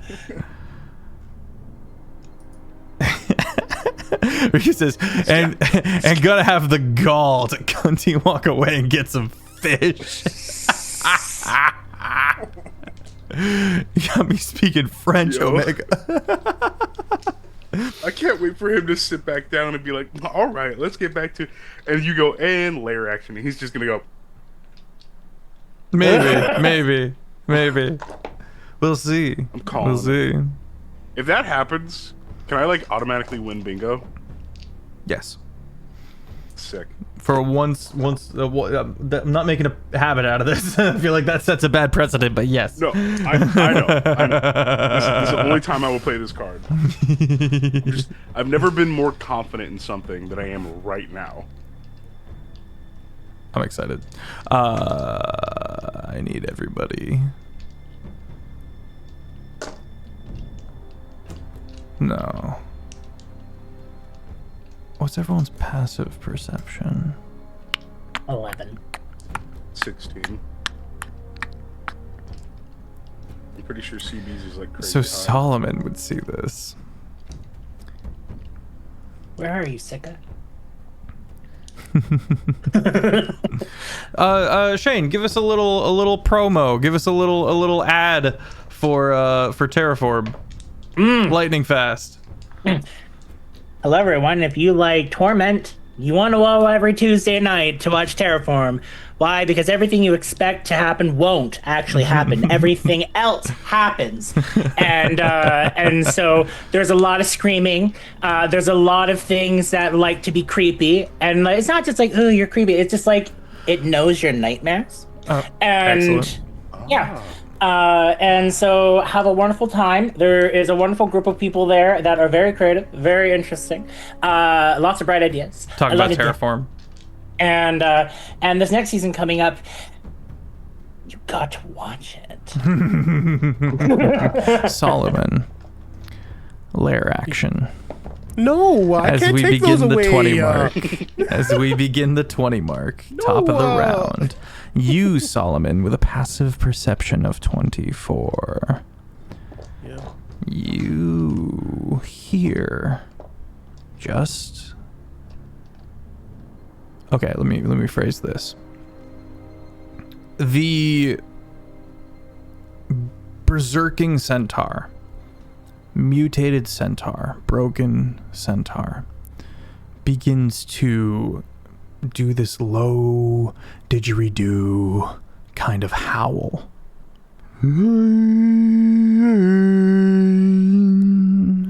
And what Solomon hears under that is a response from the various other coffins. Just a little bit of as if someone was trying to get out. That's not good. It is your turn, How close is such and such to what's what? To me? You are directly next to him. And spells at disadvantage when you're casted that close, right? I don't think If it's so. an attack, yes, but that's it. Oh, if I'm trying to attack and thing, I have disadvantage. If it's a spell attack, attacks at within 5 feet, unless you have like a thing that lets you go bypass that. But Cool. So he's like, it just after being is like, don't you bite me, and just flicks it in the nose.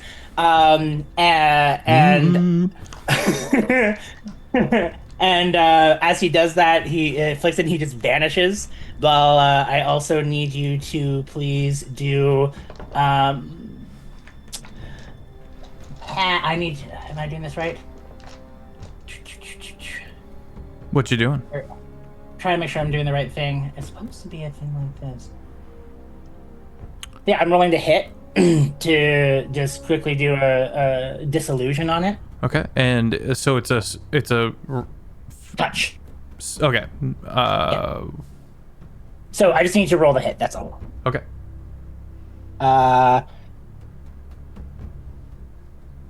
32. That hits.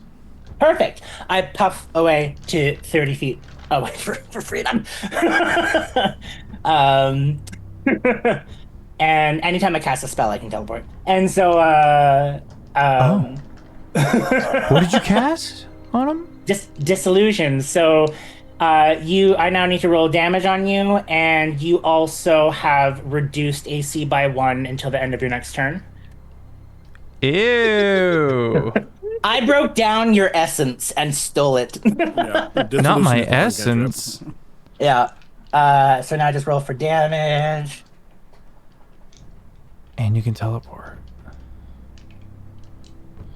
That's wild. Interesting. You take 22 force damage. And you touched him. Make a wisdom save. Second. Is this magical? Yeah. Yes. Okay. It kind of helped.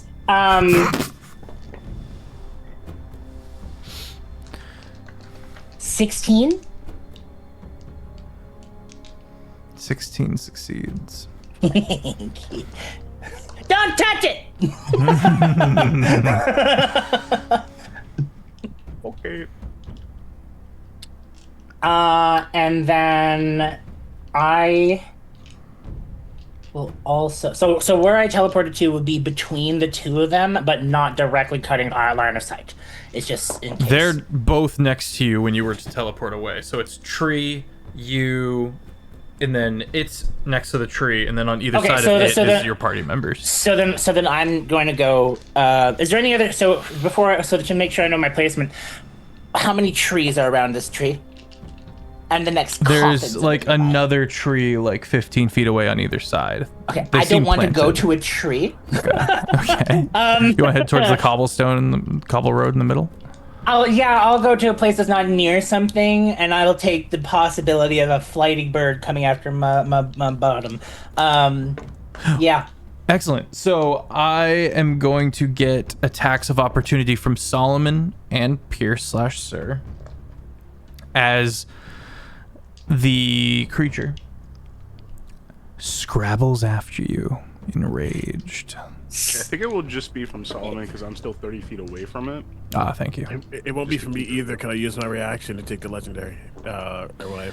Dragging itself. I'm sad. Like kicking the hooves backwards along the floor while the human hands pull itself forward unnaturally fast. It gets to you, Shane. Sorry. Hiza. And I need you to make a dex save as it tries to eat you, as it tries to swallow you down. Well, this obviously isn't magical. This is terrifying. Oh, I have inspiration, thank God. The DC is 18.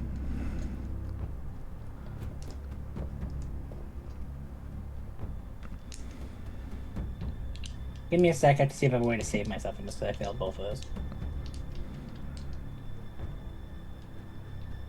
And it's a dex? Yeah.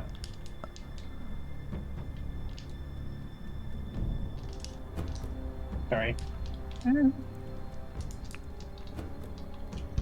Cool.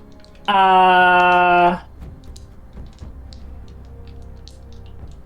don't, tell me if I can do this. Okay. Because I don't know what it's trying to do fully, but as a reaction, I want to do eye burn and blind it. But Okay. would that make it harder for it to eat me? I don't know what Eyeburn do. Oh, it blinds it.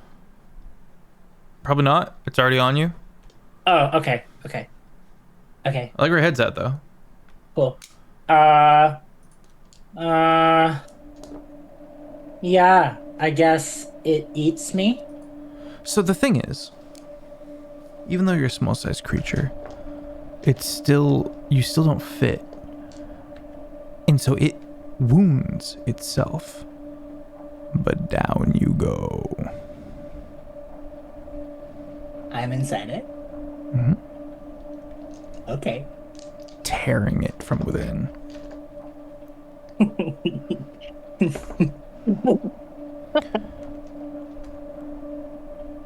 22 acid damage. I'm very hurt. Pierce, sir. So I mentioned this in the break. But there is a reluctance from Sir to bring this small bird-like person along. Because its mannerisms, his high energy, his personality, reminded him so much of the small herring god. And in this moment, as he watches this new friend get swallowed, two voices cry out, "Not again." Arms up. Gears start turning, lock onto bright red. So hard the vial cracks. And red glowing veins start to take over his entire body. Sir's grin widens to the point where it starts to slightly tear his cheek. And a third arm once again rips out of the shoulder blade as I will inject the cruelty mutagen in my bonus action. Understood. Let him go, please. And I will fire 2 shots. One. Being very careful to aim at the head. One eye Not the rest of them. looks back at you even as the little bird leg tears its way out the neck and is clawing and kicking and then slowly disappears down. 24 to hit. 24 hits. May I go ahead and see if I hit with the second hit? Yes. Just to do damage all at once? Probably not. I think that's a 19. 19 hits. Okay, sick. All right. No sneak attack attached to any of these. But we're gonna make them count regardless. Yeah, Annie, I opened tonight with a content warning. 9 plus 7 Annie out here looking out for us. plus 4. Thank you. 974. 9 plus 7 plus 4. 20. Yep. And that's the first one. Oh, plus 6. Okay, 26. thank you. And then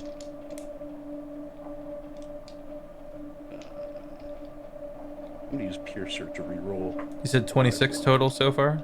You're for the Okay. first one. Yeah. 5 plus 6 11, plus 6. 17. 42 in total. Sorry, 43 in total. 43 total. Heard. Yeah, it was 26. Wait, yeah, 17. Yeah.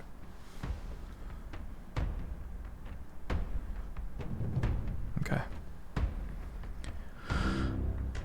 And I'll use as much of my music movement as I can, 35 feet, to start running towards it. Understood.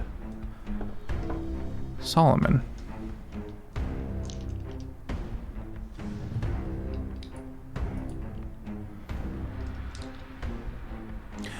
Also, I assume. he's you're aware that you're dying. You have the potential to die in the most horrifying way known to the Fae. Like this is terrifying. This is like the worst. Sorry, go ahead. No. I also just want to point out for you as well that yes, 100%. Beth is 100% correct. Everyone in chat, but he's from the Euro family. He's from the Euro family.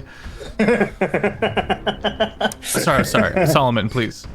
Sorry, you're sorry. good. You are absolutely good. Just give me a second to just take in what the hell we just witnessed. Which Yeah. Fef somehow gets me every time we play, and I can't be got. So kudos. Now, High praise. Semantics, I guess. You said like a foot was sticking out, but then it went down. The foot is no longer sticking out. I'll say you can see one talon's like hooked in the neck meat and tearing its way, and it's now like stuck on the collarbone. Is that enough for me to see them? I would say you can see that bit of foot. You can see the grippy. That bird's dogs. I don't know.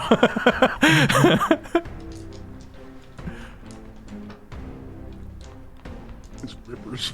Oh, that's a devious look. That is a very devious look. I never get to be this. I never. Oh my god. One moment. Hold on. Let me just click on you real quick. Just double check what this is. Yeah. Okay. This is the fun thing, technically. And you get to decide how much of a problem this is for you. How far did it get? 30 feet. Okay, great, fine. Begins to move towards this big creature, seeing this innocent, eccentric, but this creature, this person, entity that doesn't deserve to be swallowed in a space like this. Like, this is just not it. One, Didn't but want two, to be it's- here. Yeah, what is this? This is wrong. Yeah. We are seeing a protector come out. Because you would think that his next instincts would be to attack this creature, but he is a protector. He has always been. He is doing what he's doing to protect all. So he doesn't need to think about targeting the creature. He can target Hiza. Hiza, please fail a strength saving throw, or you will be telekinetically grabbed as Solomon reaches their hand out and say, Death does not come for you yet. I am the key. And I reap to try to pull Hiza out of the creature with telekinesis. I can just choose to fail or do I have to roll to fail? I mean, technically, you have to. I mean, that is a DM question. I but will allow you to fail if Solomon is able to communicate that you should. do I have that? What is the DC? Because I have a negative to I strength. don't. So. I don't. So yeah, you would have to roll. Okay. What am I rolling Well, against? wait a minute. Hang on. You can yell. You can be like, let me do this thing.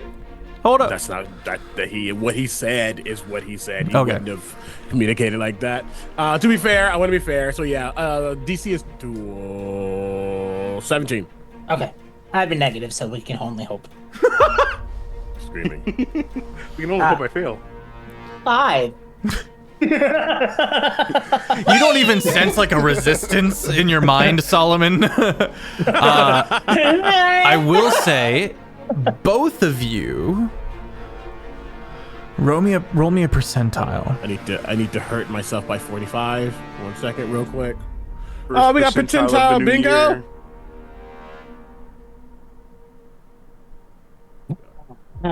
Not bloodied yet. 66. Man. You said percentile. Sorry, I'm looking for. D You get my hunt gay die. Yeah. You get the gay dice. Gay hunt it. Gay dice. Gay dice. 73. Yeah, the gay dice. Okay, and what'd you get, Hiza? 66. You both got over 50. Solomon, you decapitate this creature in pulling this bird from their throat.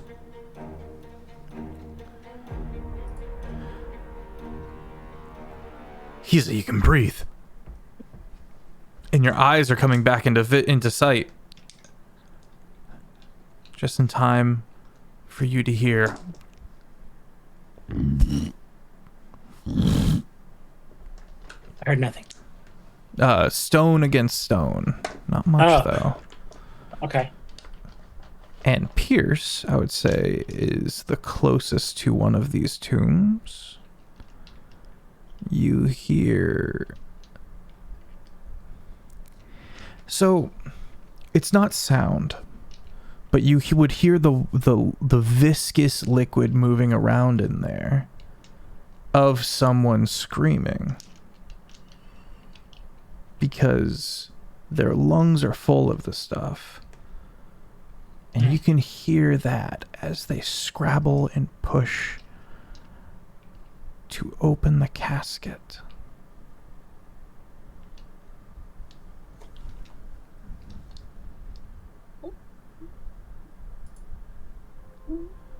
No. One, just enough that now a little bit of that bright white-green light is peeking out. You see scrabbling fingers, fingernails long, floated off. Gripping, bleeding against the stone, trying to pry it open.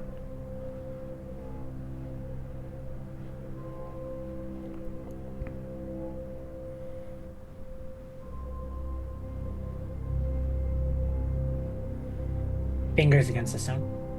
Someone trying to get out. And we all hear?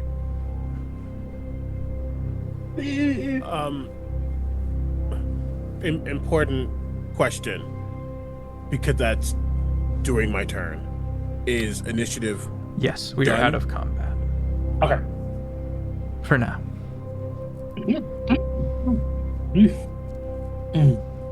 Okay. Walk up to the coffin. There's a little bit of a crazed look in Sir's eyes. I think you can tell at this point this is squarely Sir making the shots right now, and he kind of like Looks at these fingers.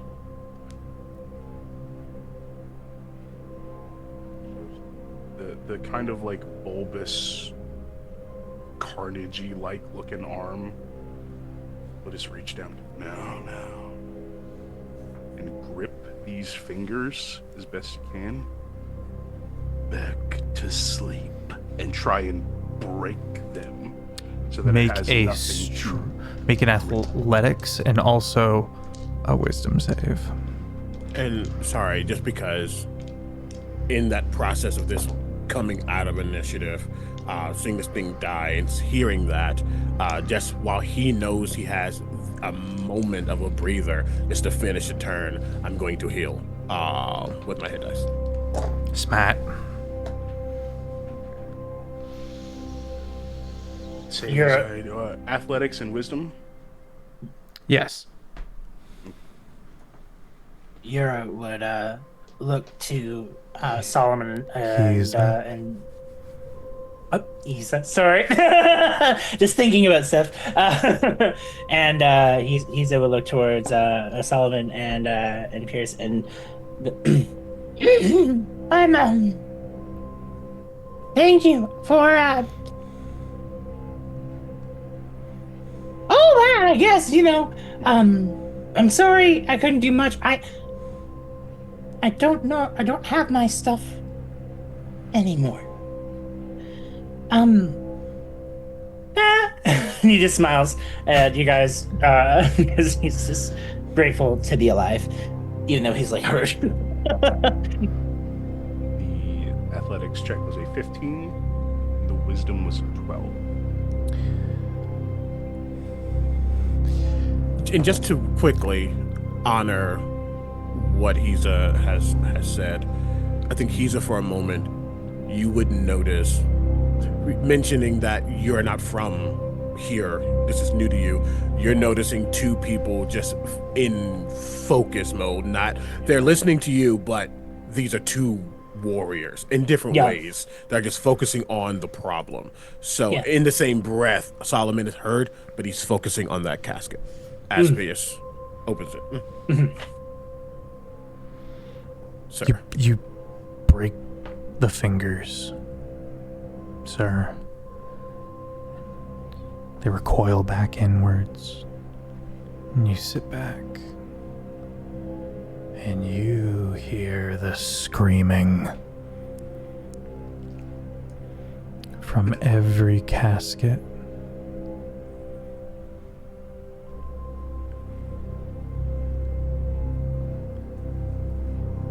And you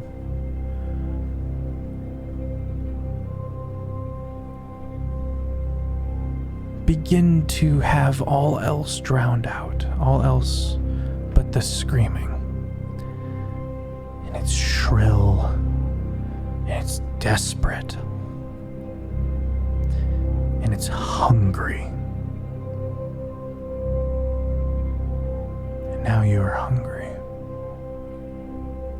You're really hungry. You're physically very, very, very hungry. Like, have you ever been so hungry you got nauseous? Yeah. Have you ever been past that point?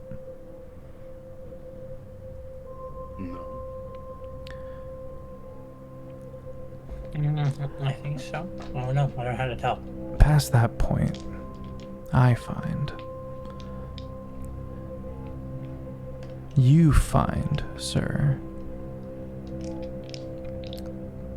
that a lot of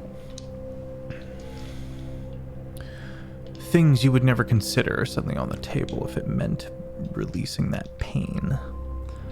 It's about this point in your cognizance that you recognize you have failed your wisdom save. And the horror of what everyone else has been going through in here dawns upon you. You're so hungry. You could eat a horse. Would I have broken off any of those fingers completely? No.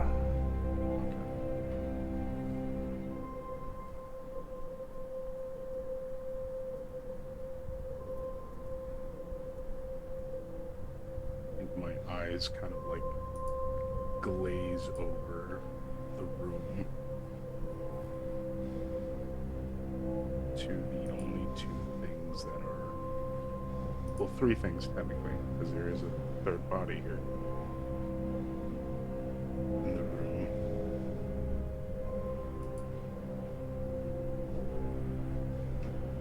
Eat it. Slow, staggering step towards the others. This. I need it. Need what? Sir.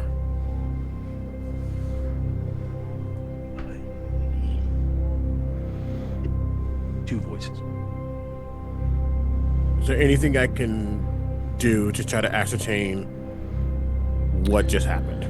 Insight check. You're, again, not a paladin, but in the same vein, in a weird way, ish. It's like a divine sense, a divine understanding of whatever this is. I will add that. So how's your January? What's going on? Personally, really good. The rest of the world terrifies me. I need to be sure, so I am going to minus 10 health to add 5. So that's going to be 20, 23, 32.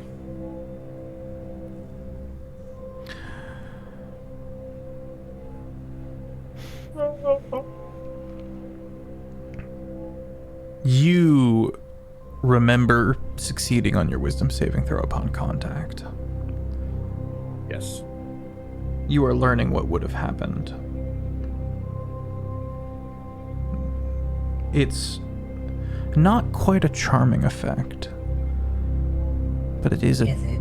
desperation. Is it magical? Yes. Is it a curse? Yes. Drool start to leak out of both mouths at this point. Heads hanging like low, Kubrick stare. like a cat, kind of like getting in that pounce position. Little butt wiggle.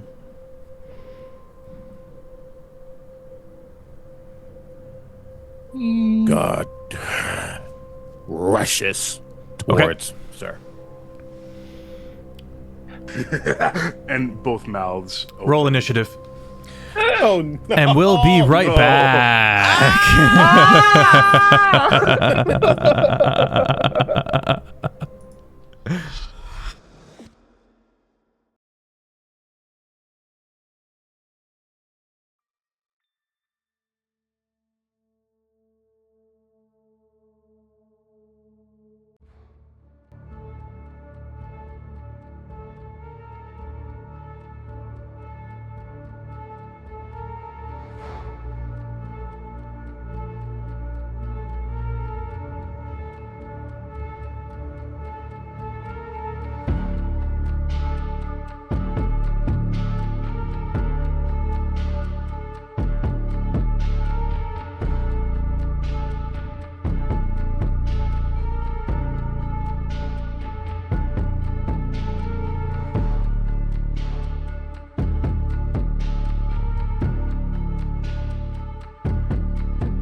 They shared the countdown on me.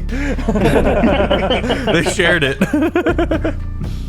Oh man, shout out to Dorky. Dorky's the OG countdown. I didn't know that. Bring it back, yeah. And then Shane picked it up with love, and then CB picked it up over here, and yeah. Anyway, Dorky, And when I'm not you're there, wonderful. he does it there. Yeah. So, we have initiative to run. But first and foremost, Andy reminded me of something very important. We have changed somewhat the cruelty. What's it called? Mutagen. Thank you. I was stuck on Imogen from Critical Role. We put some zest in the. We put a little zest in it. Whenever Pierce pops the cruelty mutagen, which is a huge part of the origin of Sir, Pierce must make Andy must make a death saving throw. Oh. And that is preloaded. So when in the event Pierce/Sir goes down, that death saving throw becomes now. And so what would be 3 rounds before knowing the outcome of coming back from the 3 death savings throws becomes 2. And Pierce, what'd you roll? I rolled a natural 1. So that's 2 failed death saves Yeah, yes. that you know about. Specifically Yes. you. What we get for our initiative rolls. I'm keeping the theme song on for this one. It feels apt. I'm going to turn it down a little bit. Is this a fight between them? Because yours is a... You need to roll initiative simply because we need to know how the time do. For sure. Okay. Hop in. I'm curious to see what you do. 16. 5. Oh, I am not dexterous. I'm an old man. Oh man, that's wonderful. All right, so 16 for, well, let's be honest, Sir/Pierce. Yes. 8 for Hiza, He's a... and 5 for Solomon. Yeah. Well,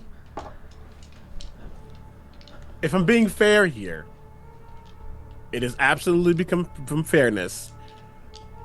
It's not going to do much, but it still matters thematically. You know, I would do the thing for the theme if it makes sense. He's trying. He understands that this is not it, and he has to get in there. I'm going to take a 10 life to go up by 5, so my initiative is actually 10. Okay. Jumping up past Hiza, you place yourself a little farther up. Sir Pierce. I would immediately. There's not a lot of rhyme, not a lot of reason to any of this. I'm gonna try and blitz this wall of a man, and just like hand on like the side of the face, the weird grubby one on the side of the face, and I'm like gonna Grubby. try and like. Sorry. Yeah, Gross. it's covered in like protozoa or whatever. It's viscous. Yeah, Please continue. and I'm gonna try and bite him. I'm hungry. You're starving. Violently starving. Don't like this. Rolled a hit. Rolled a munch. Rolled a nom. Rolled a hum. 17 to hit. No. 12 plus 5. No, thank goodness. No heat. Yeah. Kind of goes for it. Can't find purchase. I have one more attack. I'm gonna try again. No, Okay. my God. You whip your head around and you can, Solomon, you're looking at the split pupils staring at your jugular and the teeth of the other mouth. Go in for the visceration. I'll go in again. That is a natural 1. Ooh. I go in Sir's mouth scrapes along. Sorry, everybody. Scrapes along whatever armor Solomon has on. I think there's like a breastplate. Kidding me? So he's tall. Solomon's a tall man. And he Get off! One of his teeth chip. Oh! And it's like he's almost like playing a game. oh, Like you see the two mouths like, like going back and forth, like chomping. I'm clipping that. Rhythm.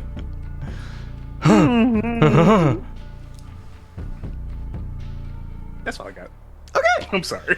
Well, I'm sorry, nice. buddy. That's pretty. That's fun. Solomon. I didn't care to think I respond. could get this fucked up. I'll be so real.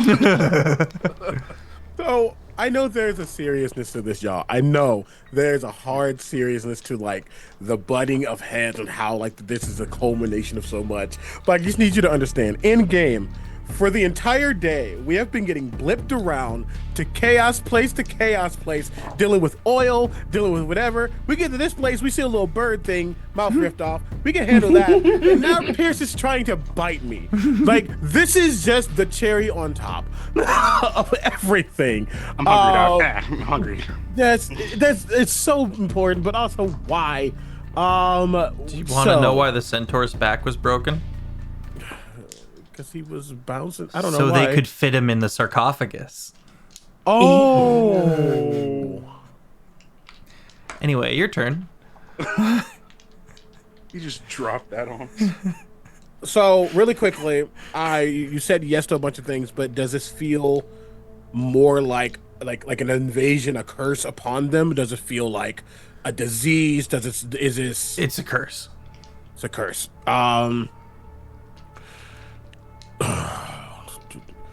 He just almost, as you're biting around, he wraps himself around you. And Pierce, especially in this cruelty state, is a kind of odd shaped individual, pretty big, but Solomon is mighty, and he just wraps arms around as he does, screaming out, "This is not what we're here for!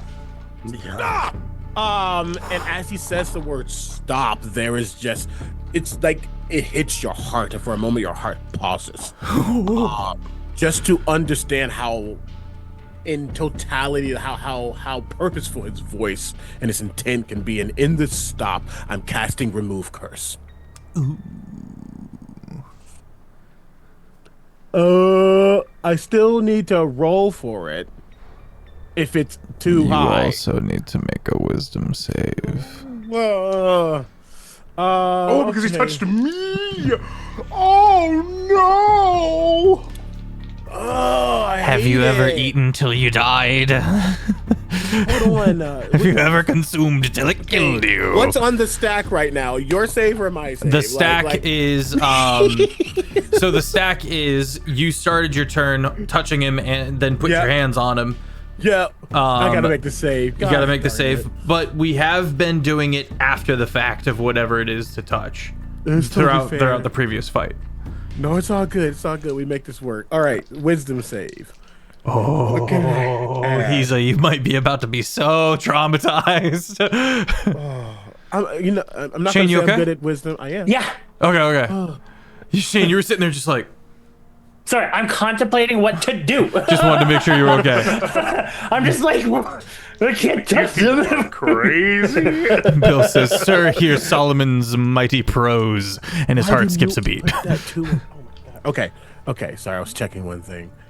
Pierce's heart goes like a third. What is the DC? The DC for you, Pierce, it was 18. So for you, Solomon, it is 17. Don't you fucking dare. Can I bump this at all? Oh, I'm so glad you're here.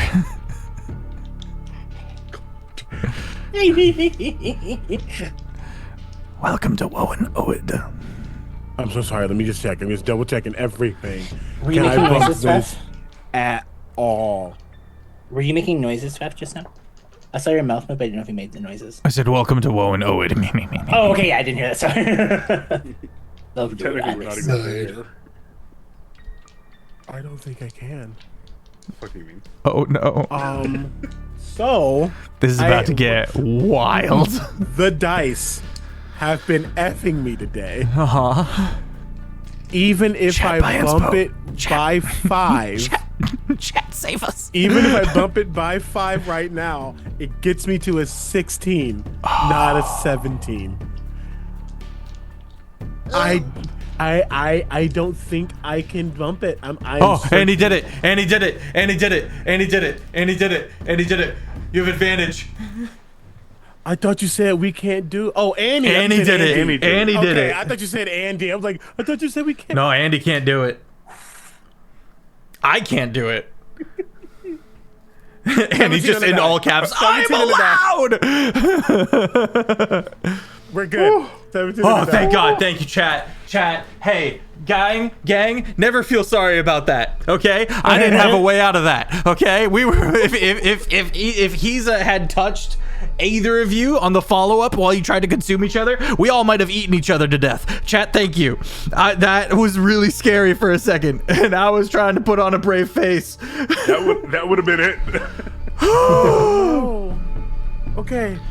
Okay. Wonderful.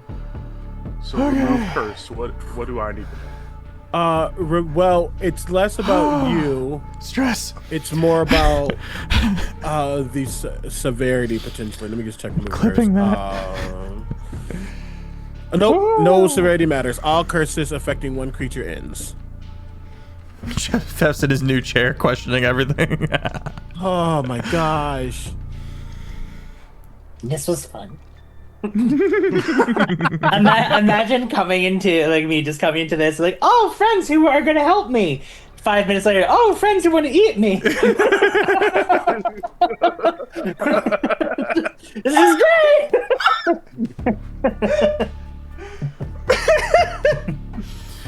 I'm sweating.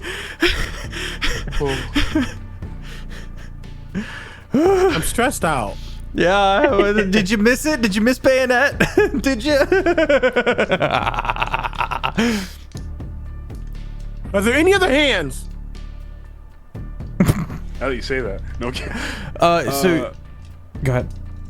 I was just gonna say, as you go stop, and the voice kind of reverberates off of this room that we're in, these I guess trees and all that stuff. The third arm, which you were kind of having like, I imagine you have like a tough time kind of getting under control. That's been like spasming around. It like bends at this unnatural angle, and you hear like a pop in a joint as it goes to like try and claw at you. And as you yell that, it stops an inch from your face, and you feel the muscles in Pierce's body relax and kind of slump in your. I will say, Sir, still at the head, unless there's a switch that you're dictating. How does Sir react? Realizing of fully understanding what just happened and what almost happened. Hands off, and I'll like shrug and get out of his grip. Oh no. Oh, you just. We would need the strength. We would need to go hand in hand. Okay, because let's get he's contested holding grapples. down to ensure that this is Both of he you, is both of you stated. make athletics. But I suck at athletic. Okay. Wait, no, you make a good point. Which one would be athletics or acrobatics? Ooh. Which one in this scenario gets to roll athletics or acrobatics? Because one, not Pierce. both. Pierce does. Okay. I would be. Yeah. Pierce is the Alright. person getting it gets to choose. Okay. So acrobatics, I assume Pierce versus Solomon's please. athletics. Both stats, Shane, are big. That's exciting. Oh, Shane, I'm so glad you're here. I'm so glad you're here, Shane. 19. 31. Damn! Watch this. I do I try and do the trick where I like put my arms up and I like slip through, and it just doesn't work. You just And I'm never going to refer to this individual as an animal or feral, anything like that. But there is a level of you got to double tap, right? You can't sit there and just do one thing and think it's okay. You got to ensure. So as that power is surged through Solomon from the one he serves into Pierce, there's just a gripping. Death is a comfort. Doesn't say you have to like the comfort, as he's going to hold and ensure that you are not whatever that was.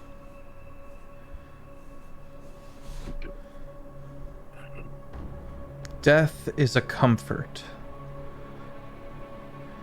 Comfort is not necessarily something you enjoy. He's writing that down. It's gonna be poignant later. Profound. Are we done? Yes, alright, okay, we're good. Apologies. That wasn't me. I have some personal space now. That grip will release.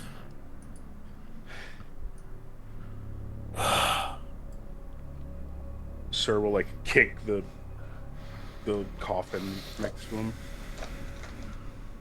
Bastards. You can still hear them all pushing and scraping, trying to get out. Yeah, cry about it. Perhaps we should leave.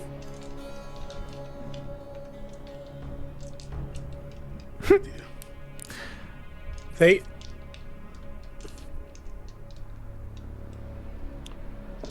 after Sir broke the hands, was anything else moving in that coffin? Yeah. Just much less effectively.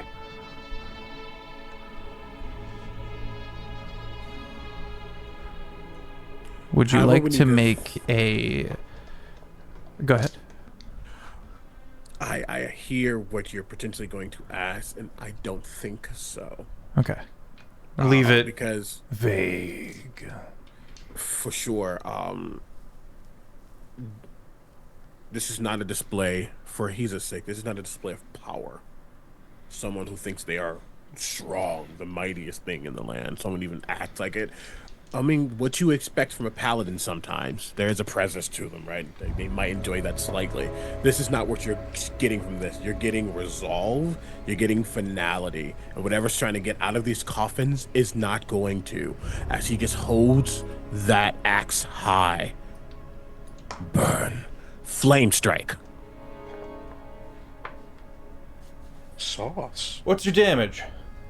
About to find out. Also roll to hit to find a spot, to make sure you hit a spot to that will, so hit the right place to do damage to it. No, 100%. Cool, great. So you want me to just do like a spell attack? It's not a flame strike. It's not a spell. It's a radius. Oh, but then by all means roll your damage. Okay. Then firstly, that is a 5th level spell. Unfortunately, the only person who has been hitting me is myself. So I'm not gaining from some abilities I could gain from. It's okay. It's totally okay. I am at 139. I'm officially bloodied. Ooh. You guys watch Solomon just wilt a little. And then what does bloodied look like for Solomon? Is there blood, for example? Yeah, I mean, yes. Then from the very pores, just a little kind of almost what looks like initially like bruising. And then in little places here and there, just little rivers of red. Little rivers of red. See real quick right here. So I am doing 66 fire and 66 radiant. On top of that, if I don't like some of these damage dice, I can just re-roll them because I'm a herald of the end. Fun fact. then- Go ahead, sorry. No, go ahead. There are 3 IRL recorded historically sweats blood moments out there. One of them being General Patton. When in Africa during World War II was under so much pressure that he began to sweat blood. Wow. Anyway, you're bloodied. That is going to be 24. Is that all? Let me just make sure I'm not adding anything else to that from other things. I do not think I am. Great. That is 24 points of fire, and I can reroll these 3. Yay! Okay, I'll keep that. That is 27 points of radiant damage. That's not a melee attack. Let me just check if I got anything else. Nope, that is not.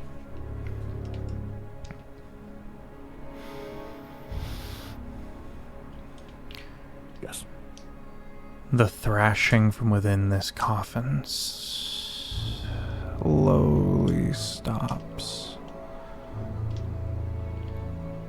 Oh, hematohydrosis.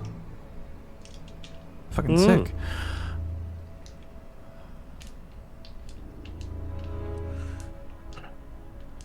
The other coffins don't seem to be making the same kind of headway. And whether mollified by your action, Solomon, or running out of steam themselves being not atrophied, but changed, the party is able to continue onward. Sika, fuck me. He's a make an Arcana check. Sika, who's sleeping in bed, just wakes up. One shot, cut away. Wait, sleeping? Would this be at this point sleeping in bed? Who knows where? No. You're currently, actually, you're not too far away, but we have enough time for all that. Yep. Interplanetary speaking. 31. Dimensionally speaking. Say again? 31. Okay.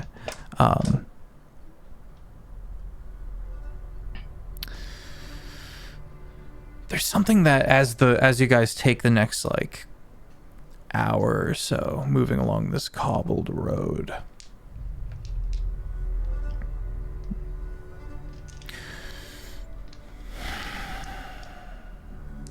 the crystal, the black gem that is on Solomon's weapon,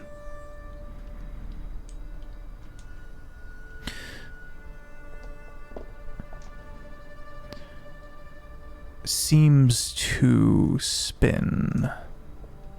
This is not something that it was doing prior, and you sense a almost cold arcane emanation. Arcane what? Arcane emanation. Yep. And it was doing that prior, but not like this. Again, almost like its very arcane presence that you can sense is cracked.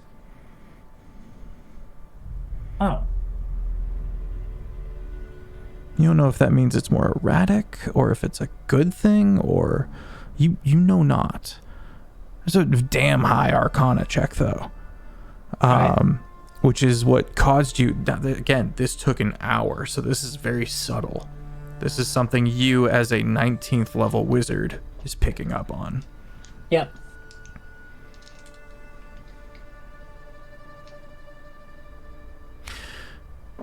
And the party eventually does find this teleportation circle.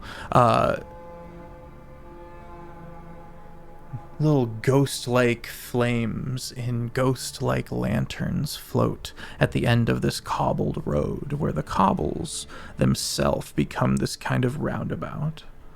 And within, etched, almost stitched into the earth, these great ribbons of maybe silk, like a giant sewn it into the land. The teleportation circle, very intricate in its nature.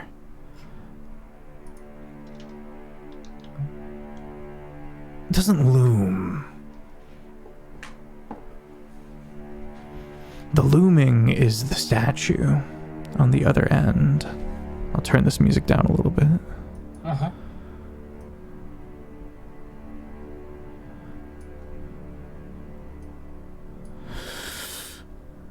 Statue is someone who is bowed over on both knees, still lifting as if in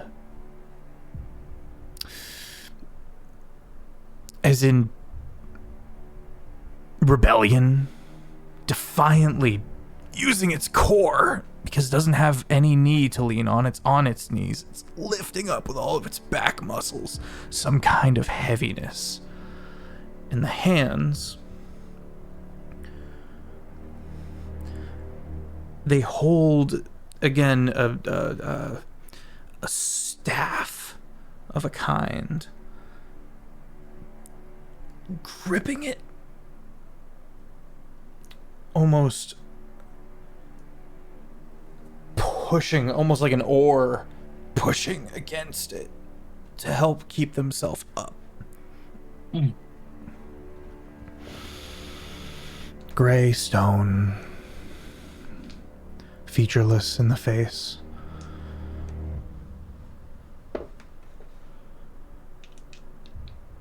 The staff looks like a real staff, though. Like a real arcane staff. Do I need to do a possible history check?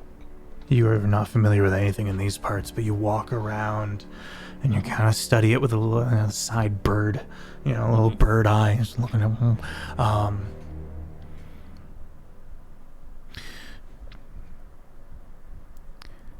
It's a similar stone to the stone in Solomon's weapon. Interesting. A gem-like texture of some kind. So we'll be looking at the staff and looking back at Solomon, and I can assume by this time Solomon has told his name. Am I right with this? Okay. Hey Solomon, I was just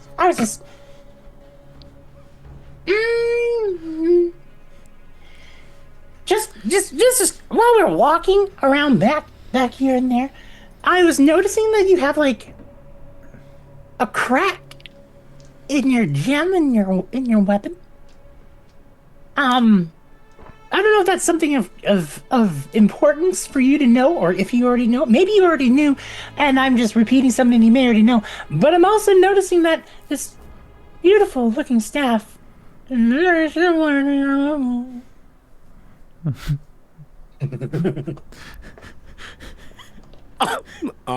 I tried to hold it in. Really quick question. While I realized, oh crap, I should be taking notes. You said it took about an hour to get to the teleportation circle. Did we go through teleportation circle to see this now? Nope. Or this before? This is the end of the road. This is the teleportation circle that you have been looking for to go on to the next place. The teleportation circle is this. It's thread. It's like silk that has been stitched into the very earth. The cobblestone roundabout surrounds it, and that seems to be the end. And sorry, where is this thing holding the staff? The statue is on the other side of you from this circle in Graham. So that circle, looms cobblestone, over the past it. circle. Yeah. Got you. Yeah, it's and like the it's staff. bent over. Seems to be the posture of the statue is that it's under great pressure, and it's rebelliously and heroically uplifting, and it's also using the staff to seemingly, as like you can see the taut muscles trying to like almost push an oar, lift itself up under great heavy weight. Gotcha. And the staff is matching my gemstone. Yes. Noted. Thank you for walking me through that because my Yeah, brain no didn't worries. catch it. Second question. Correct me if I'm wrong. When I use the ability of my item, the Endbringer, it cracks, which You reforms. said it's like it almost cracked. It's So it has cracked. It's never cracked before. What I'm telling you is that it is not cracked, but the arcane fluctuation that comes off it, the eminence, the deific magic, that has a seam. Has a crack in it, if you will. It's not literal. Yeah, sorry. Understood. But this is not the first time it's happened for me. I know what this is. Correct. I was trying to say if there's something that happened further that Solomon has never seen before. To be clear, then allow me to clarify. It's never stayed. It's never stayed.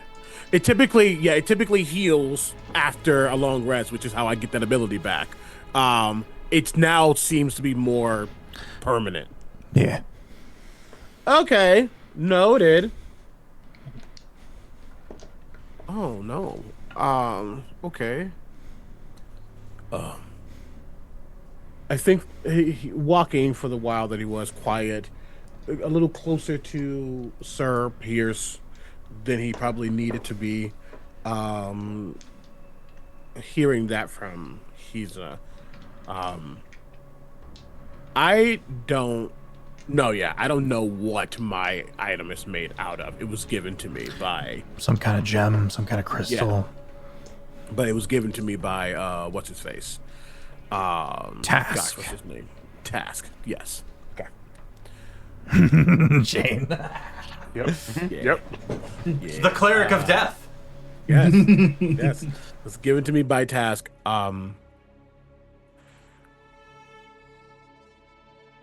Does this mean in Solomon's mind, sorry, asking a lot of questions, something about that staff is of death as well? I can't handle this. Don't put it out. I'm sorry. Okay. I'm sorry. So many questions are now. It is very similar with the deific iconography. Iconography, thank you. To the Church of Death. Now, you've never seen a crystal of your type before. Make a religion check. Okay. I don't know why this On is the staff? me out. On the Church of Death. Okay. I'm doing that right, yeah. Yep. Gotcha. Lord. Getting Lord. Oh my More God. lore. More lore. More That is not lore. a D20. All right, black die. Don't do me wrong. I don't like the way you black said that. history. I would. It wasn't the best, but it wasn't the worst. So just casually go to 199. That is 25. No, 21.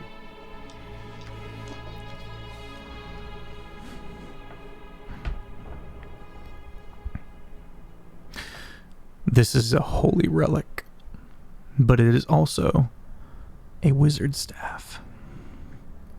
But you have never seen such wealth. Death isn't gaudy. The enormity of your crystal's existence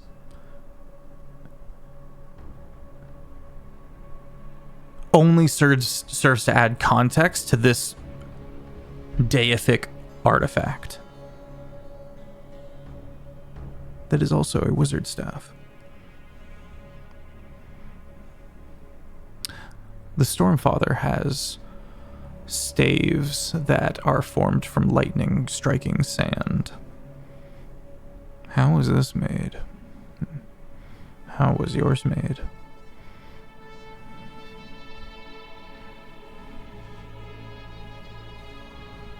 Okay.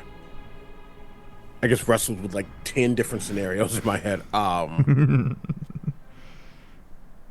Seeing that, I think there's a level of understanding that this has been for Solomon, and he could be interpreting it so wrong, but like this is like a man of faith, and how do you interpret what you're saying? Right. There's a level of this task has been the staff is here, and it has been here for a while. Yep, and the statue is just granite, like cheap stone, and not super nice. That also kind of lines up with the Church of Death. Exact. So it's either this is a remnant of what was before Woe and Oed, or this fight has been going on for a long time in Woe and Oed. For something of death to still have, that much prominence here sitting. I think there's a level of resolve, but also finality, how much the mission is important. One moment. She's going to try to get it down. Okay, make a... How do you go about this? I should say, rather. How high is it? I'm going to give you heroic inspiration as it dawns on you that you are standing on holy ground. And the bastardization that has happened to these coffins. This energy, just for a moment, it's like a time capsule of what just happened with the flame strike, realizing why he had to destroy the things within those coffins, desiccating the land, desiccating his truth, as he sees this holy ground. And it's a sign. He doesn't know what the sign is for yet, but he's not going to sully it. So if it's high, he's going to get up there via flight. If it's heavy, if it's whatever, he will try to delicately get it out.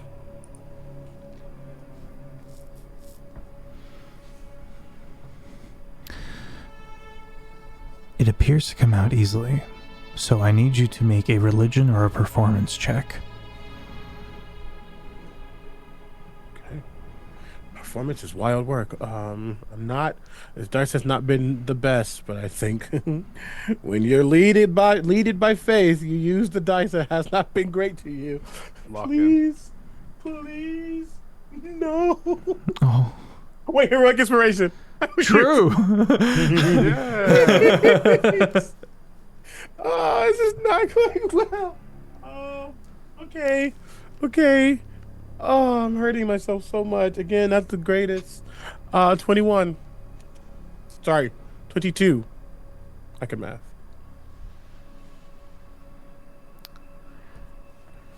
I'll tell you this.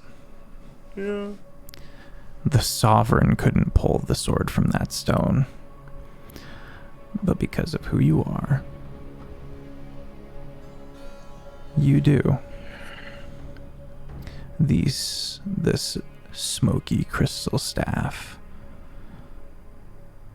comes away free at your touch.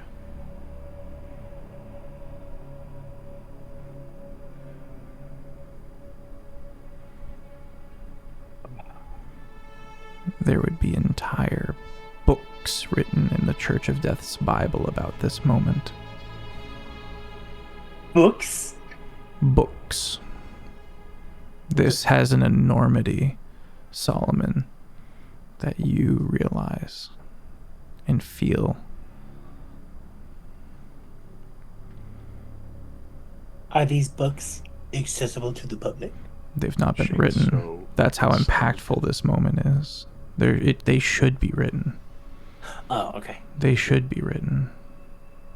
This is like Old Testament going to New Testament level of like, this would necessitate a new era for this church. Oh, cool.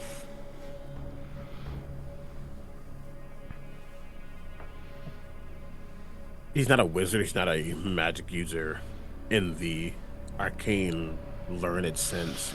He just calls upon faith.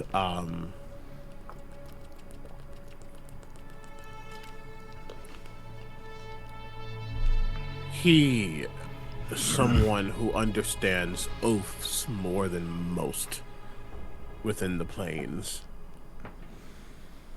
having not disregarded one, but changed it to something so total. The utter, not blindness, just belief in his God's, his Lord's plan, and what he needs from Solomon. This is a sign beyond signs that he can do what must be done to obliterate and erase the sovereign from existence, such a final death that the history books may write about him, but they won't write about the sovereign. And in a even more cryptic answer to what you just said, an impossibility happens. Solomon, or rather, CB, that other boon you spoke of, nestles upon your mantle.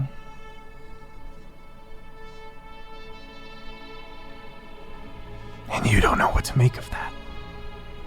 Because that is a boon that very much helps you stay alive.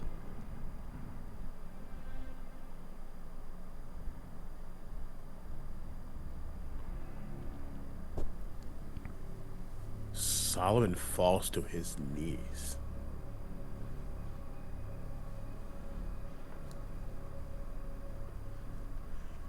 Not tears,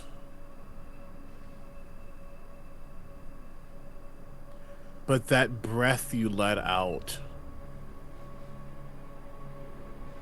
when you know that everything is going to be okay. A shudder.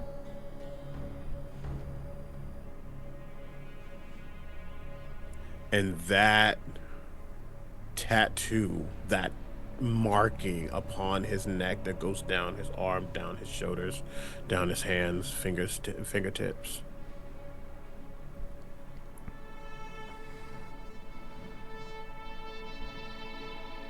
I think it spreads. The whites in one eye goes black.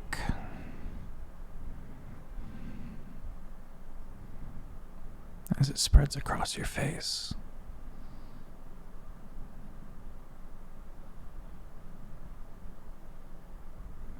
Which is still a juxtaposition to the stark, almost pure white of his hair, both on his head and on his face.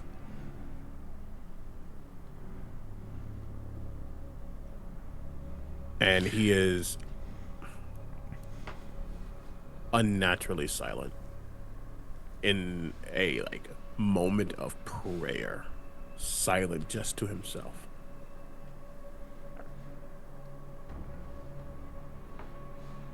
Sir would notice that, and kind of in a moment of uncharacteristic concern, especially due to the events of the day earlier. Solomon, you alright? Oh, this isn't normal? Quite.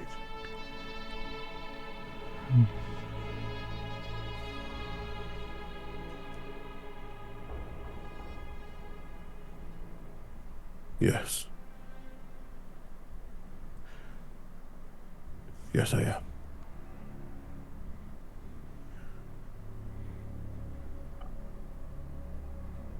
He will slowly stand. Axe has been put away when he was getting up to grab the staff. He just holds it. Not cradling it like it's a baby or anything like that, but just there is when a warrior, even though this is not his weapon, when a warrior gets that weapon of theirs that they will understand, there's just a resolve as he holds this.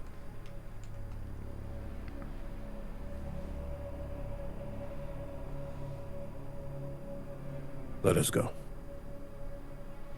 What is it? It is a relic. Oh. Well, do you want me to tell you what it is?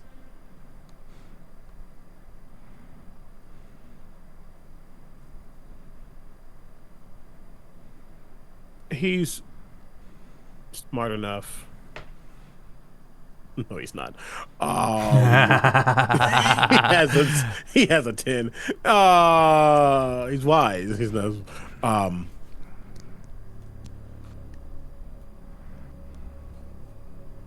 I need not know its purpose, but he will not hold it out to you to take. Mm-hmm. But he will. He knows you're a wizard. That's right. He knows that. That's the other kind of magic. Someone was damn good at it too. Yeah. He got them smart boy robes on. Yeah. Very that. Yeah. Just. You might have hold it for like a while. You can hold it with me. I don't want to take it. Yeah, it'll stay in your hand. I just need.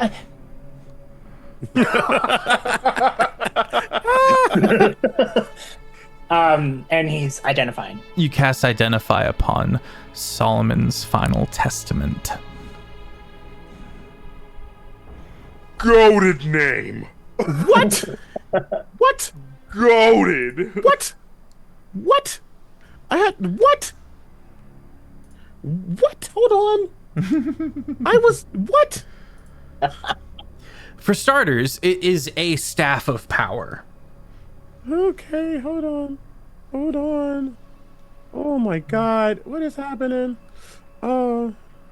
Yeah.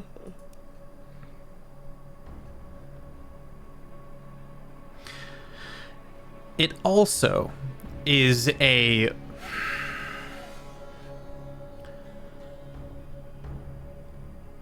blindingly divine artifact.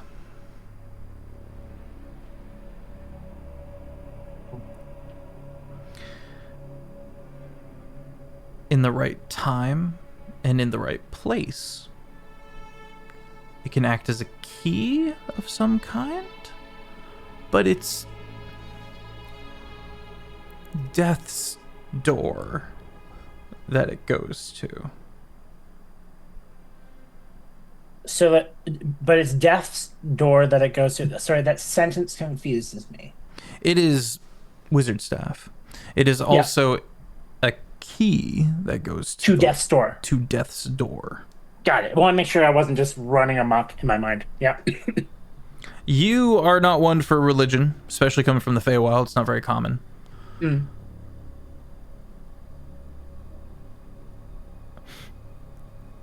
But I'm not going to say like you suddenly get religion, but you understand the greater power doctrine and ideology all of a sudden. This is... I'm not going to say beyond what mortals are capable of, but this is what celestials are about. And that's like a glass shatter experience for you as you cast Identify, because it's not that you don't put value in the arcane, it's that you don't necessarily have a reverence as what deific magic stands for. There is a greater power. Wizards are proud of the fact that they do this with their own power, with their own skill. This is on another level.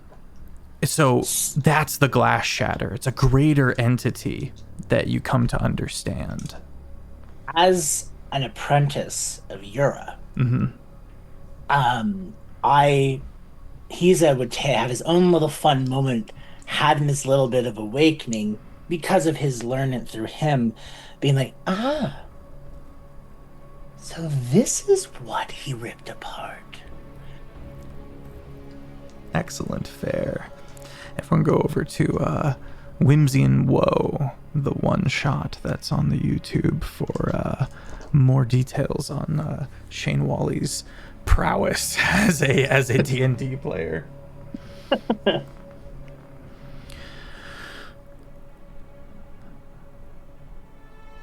Glass shattering download. I will regurgitate this to Solomon about this, letting him know the staff's properties. You've never heard of Death's Door, Solomon. Things that haven't been written yet. That's the power of the identify spell. Sorry, have to say this too. As a bibliomancer, a book unwritten, and I'm getting knowledge of a book unwritten. Having been around so much knowledge, is there a stepping stone or a breadcrumb that he may be aware of that could help lead Solomon? Well, this is Solomon's last testament. You know it is a key of some kind, but definitely not a literal physical one. Right. It does something in the right place, right time. I hate this. Oh, you know what this is? You know, I'm going to quantify this as best as possible. And if I'm wrong, I'm wrong. When you go through a Zelda dungeon and you get that last key for the last door to the boss, knowing that once you step inside, you don't come back. That is what this is to Solomon. Cool. He doesn't know what that means and what capacity, but he understands that he has access.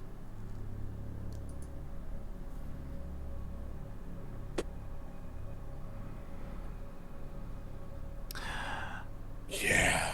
Black silk woven into the ground to make this teleportation circle. To answer an earlier question.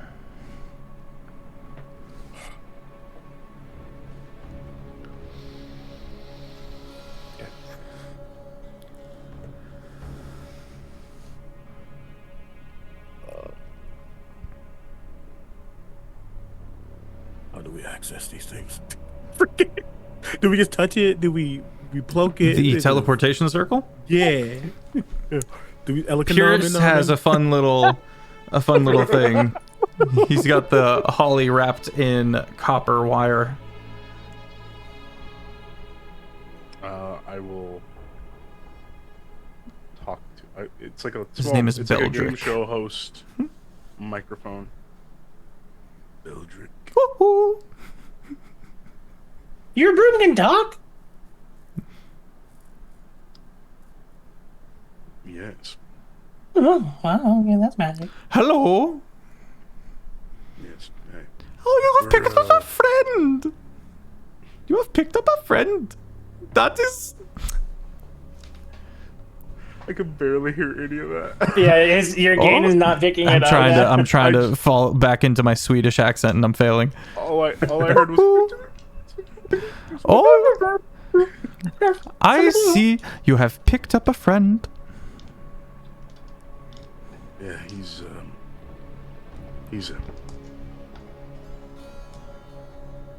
that came out way better than I thought it would. That was a good bit. Yeah. He's a. We're at the next circle. If you want to go ahead And what does it look like? black silk. Black Or silk. I don't know this one. I don't seem to have it on any of these pages. What do Oh, you mean, Beldrick? hang on. There's a intermittent time of all three of you kind of. And then you go, okay. It was on the back of one of them.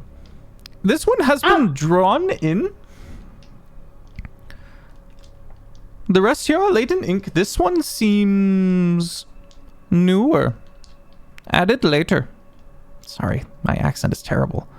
It's all good. I'm really trying. I'm really going for like You're doing great. woohoo, big summer blowout.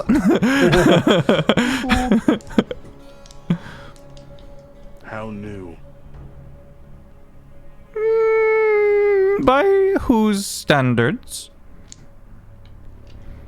By the book standards. Oh. I had to guess the others are at one time. What's the difference in entry?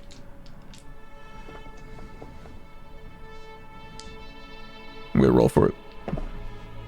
Oh, nat Also- 20. Was it here also before or after your Hiza? Oh, I see. I would place this charcoal as 100 years old and no more. The book, thousands, maybe, of years. Anyway, you ready? Can I For what? check? Can I check this circle for traps in any way? Make an investigation check. The rogue is roguing. Check your bingo boards.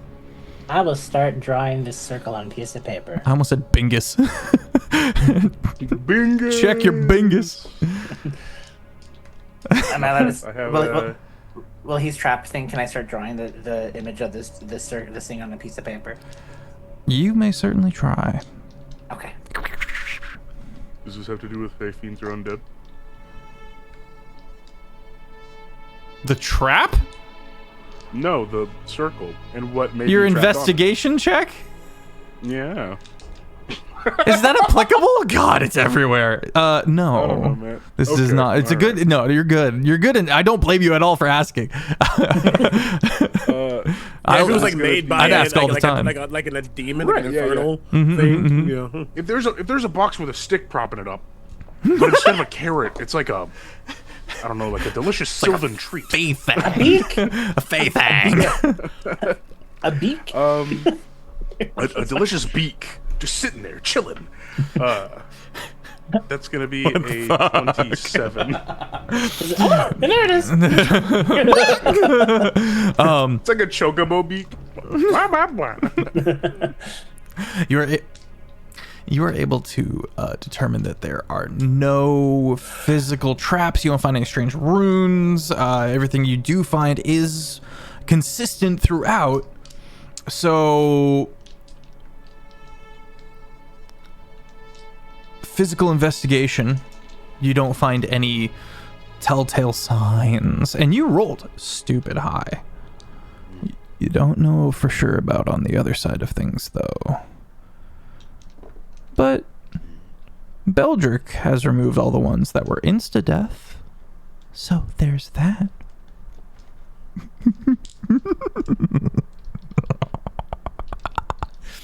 I'm done being stubborn and impulsive for the day. What do you think? And I'll look over at Solomon in an attempt to give an olive branch from Sir. I think for a moment, as you're looking, perhaps something, actually, in this old space, cobblestone, all this stuff, anything like fabric, old clothes, anything at all, or is it just stone? No boxes, nothing to be like random objects, anything like that around? If you want to, like, pull up a cobblestone, you could. No, that's okay. Then he is going to. Oh! There could be dried leaves from the willow trees. These black leaves. Heard, not what I'm asking for, but appreciate that. No, Okay. I think he will most likely. Yeah, because he has wraps on his arms. Those wraps will be taken off. Okay. He still has gloves, gauntlet glove thing, so you don't see all of it, but you now see some of that inkiness go down his arm. It's You can see it peeking at the wrist, maybe a little bit of the forearm. Now. He takes off both of the wraps. and then combines them in a way that he can stow the staff on him. Okay. Because it wouldn't be on the side necessarily. Probably just like if the walking stick is one way, the staff is the other way. Okay. Cool. So he can make sure that he has that. But he will finish getting that wrapped. If the vampire says it's fine. Vampire? He's okay. He's a friend. Blah. Blah. He's an acquaintance. Open it up. They saved my life. Ah, same. I'm helping them eat the rich. Sorry, too soon. Oh yeah, they were about to eat earlier. It's great.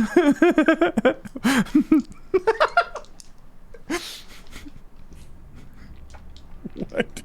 Boy, that was awesome. Yes, I am ready to pull the trigger, S2.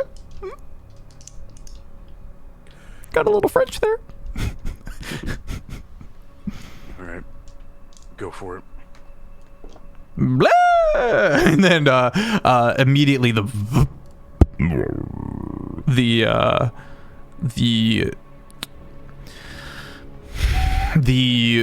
velvet separates from the silk.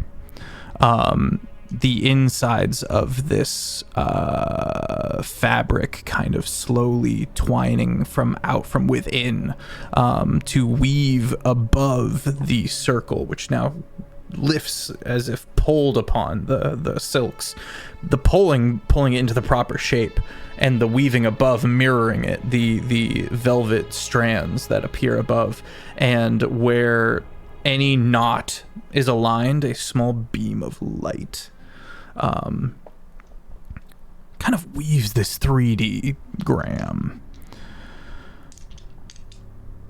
Go on. It'll be okay. Just like before, he understands that once you make this circle, there's a finite amount of time. As it forms, just give one more look to Pierce. Look at make sure he's right there. And he's typically, because tank, first one through. In you go. Okay. Solomon notes it first, followed quickly by Pierce. And you find it last. It's the boiling heat that pours and permeates through this place.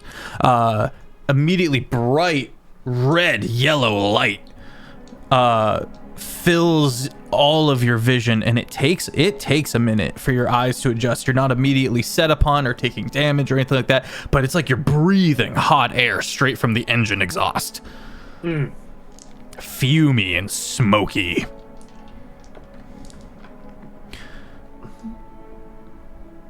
It's a bubble.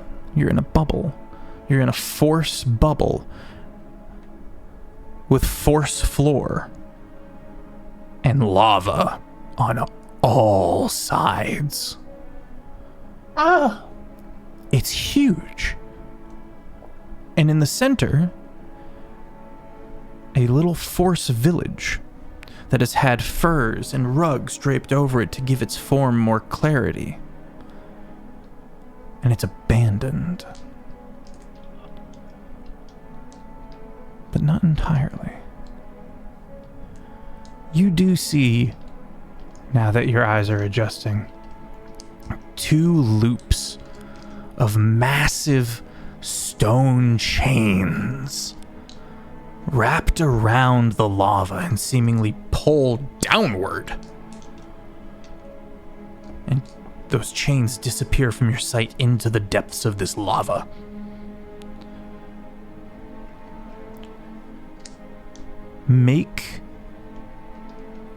Pierce, make me a history check.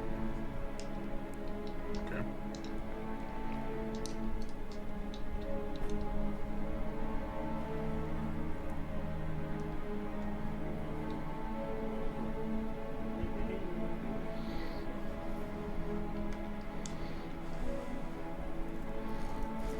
27. Do you remember the first village you were ever in? Here. In Woman. Was it Pardon? No. Do you remember the bathhouses? The hot springs? The I believe rumors so. of a deep entity below, down in the lava? You're in its backpack.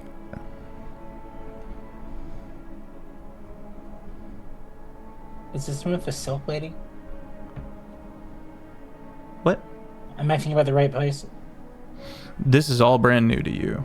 Oh no, I For mean sure, like for just sure. because you're asking me if you remembered. I just didn't know if I was. This was that big monster, wasn't it? Yeah, it was Deep going around. below the crust.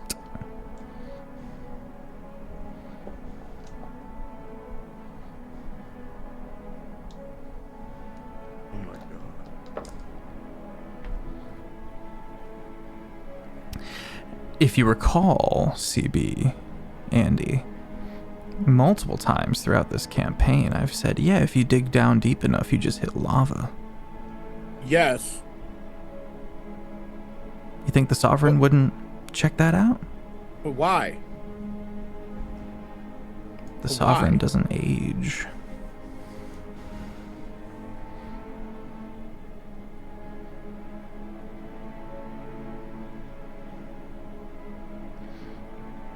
So the Sovereign does know about this place or doesn't? This matrix you're zipping through belongs to Tyrant Lord Huerst, who answers directly to the Sovereign. Oh. Oh. You found an old project.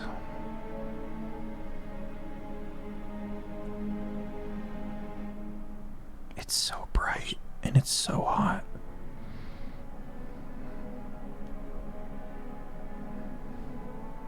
Start making my way. Start moving throughout this abandoned village. Hey, welcome in, Arceus. And you realize that the lava beneath you is not quite lava. It doesn't flow. Again, the floor is a force field. You find a few bones, people that have been left to maybe starve here. The Sovereign gave up on this place, but it's the farthest the Sovereign has ever reached out of Woan Oed. The floor, it looks like lava, but you start to realize that it's the back and shoulders of a great entity. And you're in its backpack, this force field. And it's made of wax and coal.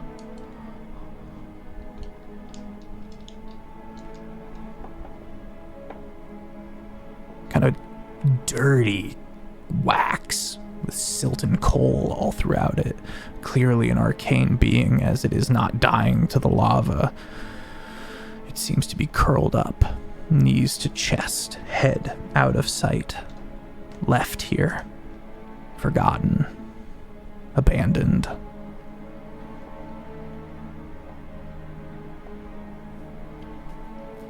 That's the sound.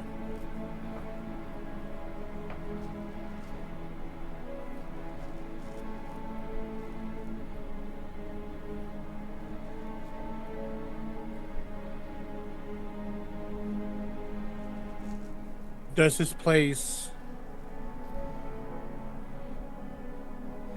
We know that teleportation circles are getting us to these places, and we're just trying to figure out the puzzle. There's another to one get somewhere. To get to... Okay. This is not Mausoleum. This seems to be another pathway. This is not the mausoleum. Okay. How'd it go? The day's not done yet. And now we're in the lava in a place made of force. Yeah, it's like a force bubble, and the bottom is shaped into like a village, Yeah. and it's just lava everywhere. And there's like things on this force to like almost mimic the buildings and stuff. This is the closest that Solomon has ever been to Kazrik. And by proxy, Hiza has been to Sika. Do I recognize the shape of these buildings? You do? I can't believe you noticed that. It's exactly shaped like the people in the city above that first village you went to. The immediate name escapes me. I should have had that ready to go. Oh, it's here. Where is it?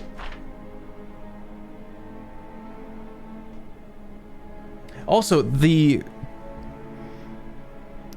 reference to coal was hinted at by the witch with the deck of many things.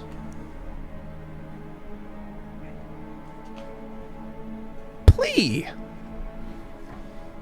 Wait, huh? It's a replica of Plea.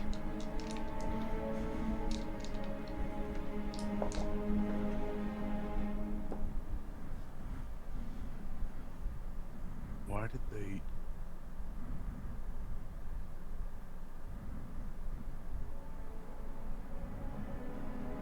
Does it look like it's just Plea? Yep, but you can see where the hot springs would be. You can see even that little tower where the governor lived. And then just little bits of buildings on kind of a crescent moon shape in a bowl.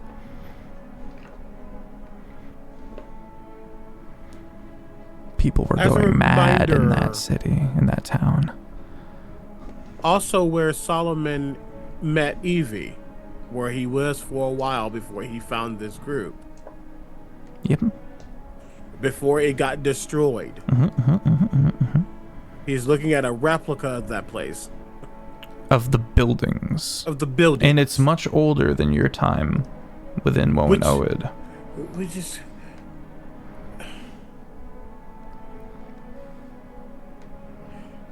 It is like a talk about one-to-one. walking by faith. This is not something the average person experiences in whistling. I think this is where Solomon's zero modifier in intelligence is coming out, because he is just like, what is going on? Where's the mausoleum? Do we go through this now? Just Brett head is We have to. Like,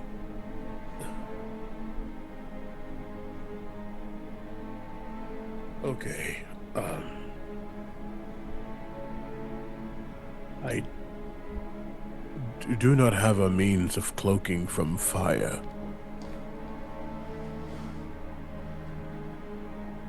nor do I.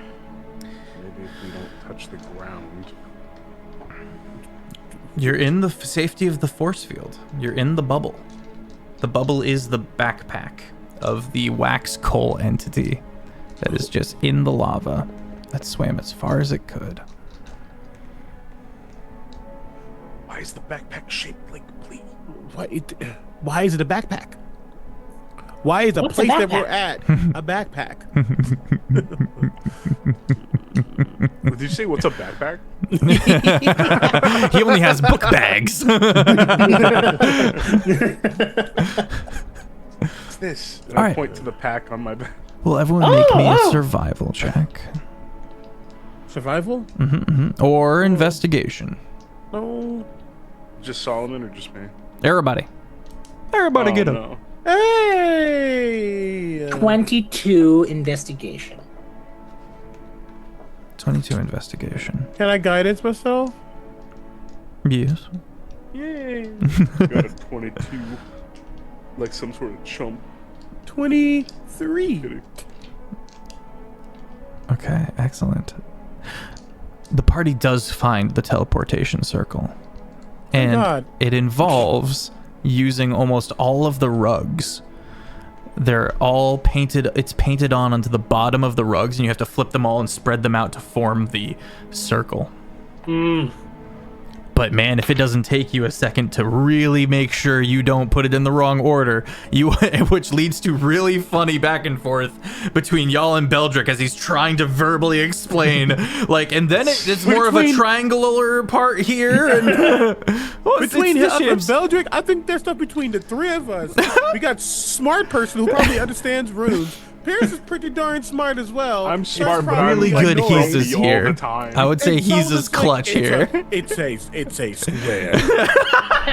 No, this one's a filigree, but only upside down when you're looking at it sideways. It has 4 spaces, 4 angles, 4 wedges. Meanwhile, Pierce has solved like a good chunk of it. But he's like he's staying silent because he's like just listening to them. He's like, I'm not gonna raise my voice. Now move the quartz. Now move the quadsahedron to this section. What? What? The quadrahedron is missing. There's the 4 boxes. Tell me how many spaces to this move. takes an unfortunate amount of time. That I'm not gonna make us suffer all the way through, but I'm talking hours and hours. At one point you think you got it, but then you really just want to make sure and you double check, and then you've already made a few adjustments. Oh, I don't remember what it was, and and then he just starts writing it down and starts sketching it out and it takes a long time. By the time you're done, the creature, you guys look down and its face is pressed up against the glass on the floor, looking up at you with its hands gripping the bag. I'm just waving. You wave. And it seems profoundly sad. Huh. Why? Shane. That's the most wizard thing I've ever heard. Why? Just stuck underneath the earth, just forever abandoned. Just, vibes. Oh,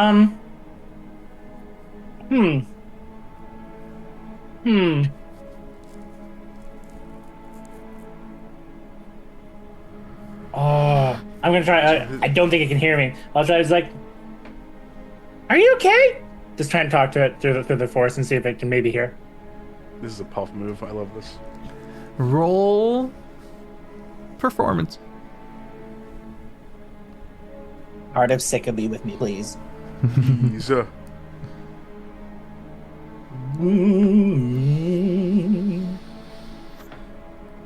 15. It responds to you. Oh. Does anyone here speak primordial? I speak everything. You do speak everything. I will. Hang on. I will keep you safe. That made it less comprehensible. I'm so sorry. It was cool. I will keep you safe. Oh. But, thank you. I promise.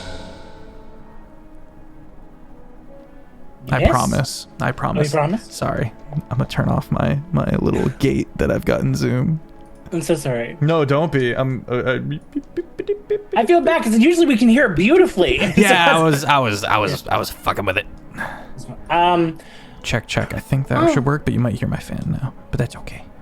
Yeah, quieter. Either way. I will keep you safe.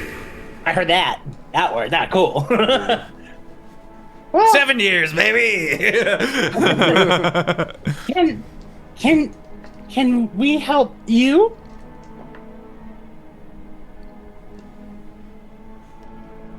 Help me. Well, you're in a bunch of lava, and you looked really sad.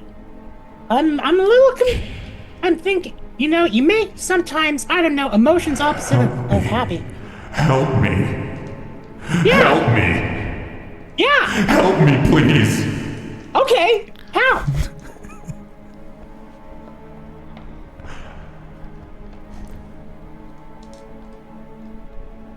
Do I recall You what... don't know. Sorry. You cannot help me. I had hoped. And it returns to its curled up form, backs shaking with sobs.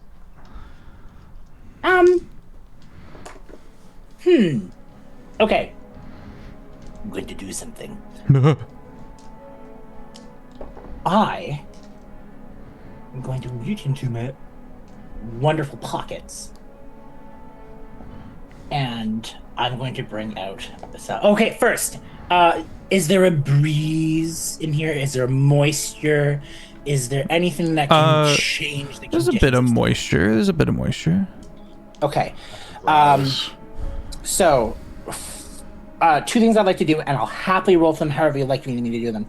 First one would be, because of us creating this circle with the rugs, I would love to then also draw it on another piece of paper, and things like that. But then I also would love to, in a corner somewhere, pull out some wonderful, let's say, pocket sand, and Okay. and in a place that would be inside one of the houses, so like you're kind of avoiding any winds and things like that, pour it in a unique design to create a shell for a teleportation circle to come back here. Okay. And to be able to memorize it on his own papers, things of that sort. And then he's gonna after that go back and knock on the force door and be like, I will come back, and we will help you with whatever it is you need. If you need, I don't know if you can hear me. I'm just gonna keep talking because I think that you can, but maybe we can get you home. Turns back and kind of continues to regard you. Its eye taking up the floor of this house with rugs over it.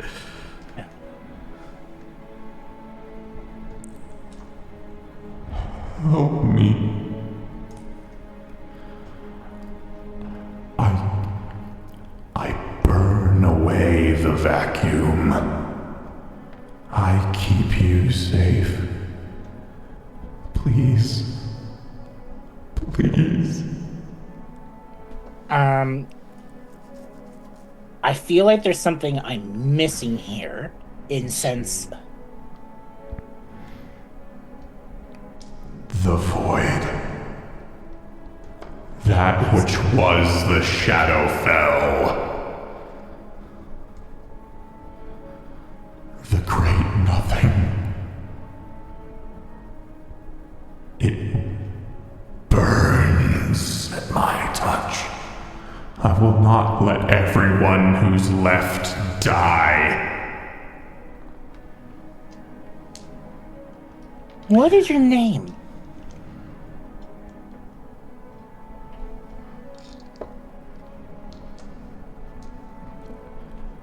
They called me the Coal Man.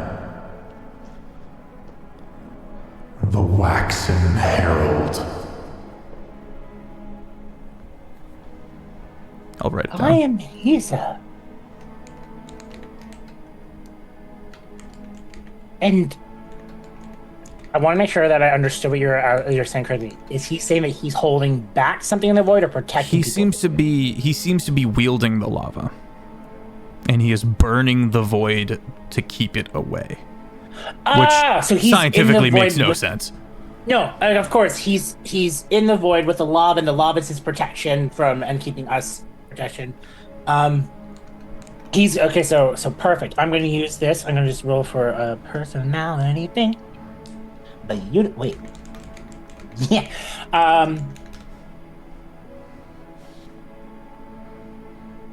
You seem to be trying to save everyone. Will all be consumed by the void. And then we will come back. I will come back, because he's not going to speak on behalf of Solomon or Pierce. And I will rescue you from the void. Please. I promise.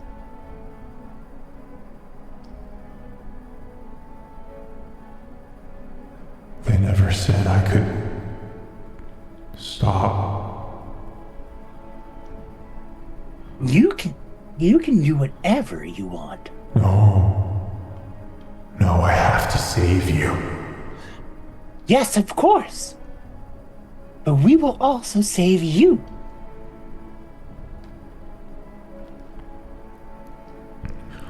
Okay. I will find a way to bring you back from what is outside your lava.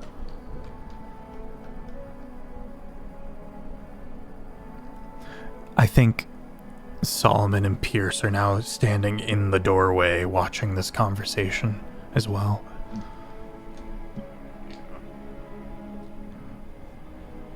But we don't speak, at least I don't speak primordial. Yeah. I don't know what's happening. Fair enough. Yeah, neither do I. You're like, Sorry. damn. It's your skill set. We depend on it. I mean, I'm insightful, so I can tell that something's happening, something poignant. I just don't know what. If that was the end of the conversation, then I would turn and look to the others and be like, oh, we just gotta come back. He's like stopping us from dying from the void. Yes, all this love is his. The two veteran Bayonet characters are just... I think when Heza says that, and you can tell me if I'm like way off base here, Fef, there's like a click that kind of happens. I'll allow you to come to whatever assumptions and conclusions that you do. Okay. So, Allowing you. we know that Wowen was once the Shadowfell. I ain't telling you shit, is my point. Sorry, continue. Yes. Alright. Well, no, We know that you did Wowen used to be was the once Shadowfell. that folded in on itself. Mm-hmm. And we know that if we were to dig down deep enough, there would be lava. Outside of this, because I don't speak primordial, based on what Heza has relayed, he's wielding this lava.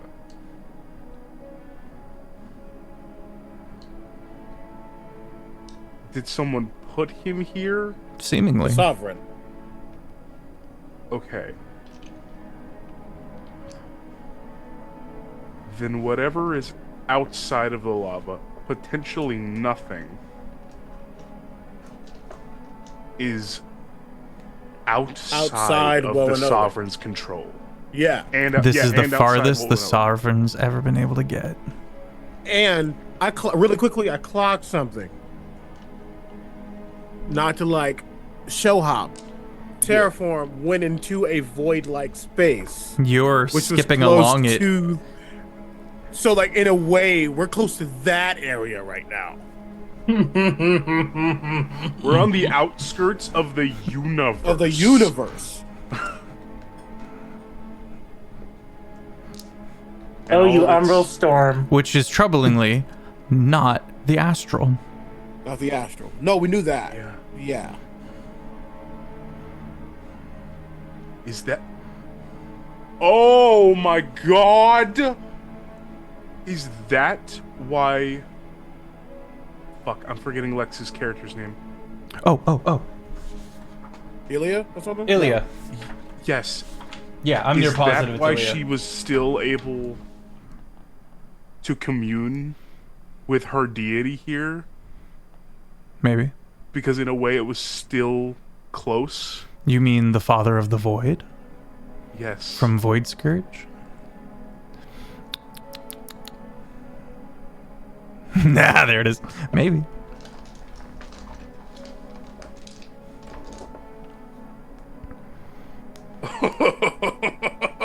So at this present moment, in the portal that we're in as well, we are in the quote-unquote same time, quote-unquote, as Terraform's party, but in a different location. Yeah, you're like that way, dimensionally speaking. Wibbly Wobbly Timey Wimey, yep. Holy shit. And again, talking about, interpreting the things that you need to interpret could be completely off base. But for Solomon, at the very least, there was a level of this staff in the statue, almost pointing down to this circle, And a entity holding it, an carrying a great entity weight. inside of it, tells him that the Coal Man might be also a key at dealing with the Sovereign. Which means we don't have the means to. We need our entire group. But we should return. The others. I can always bring you back here whenever you need it. Thank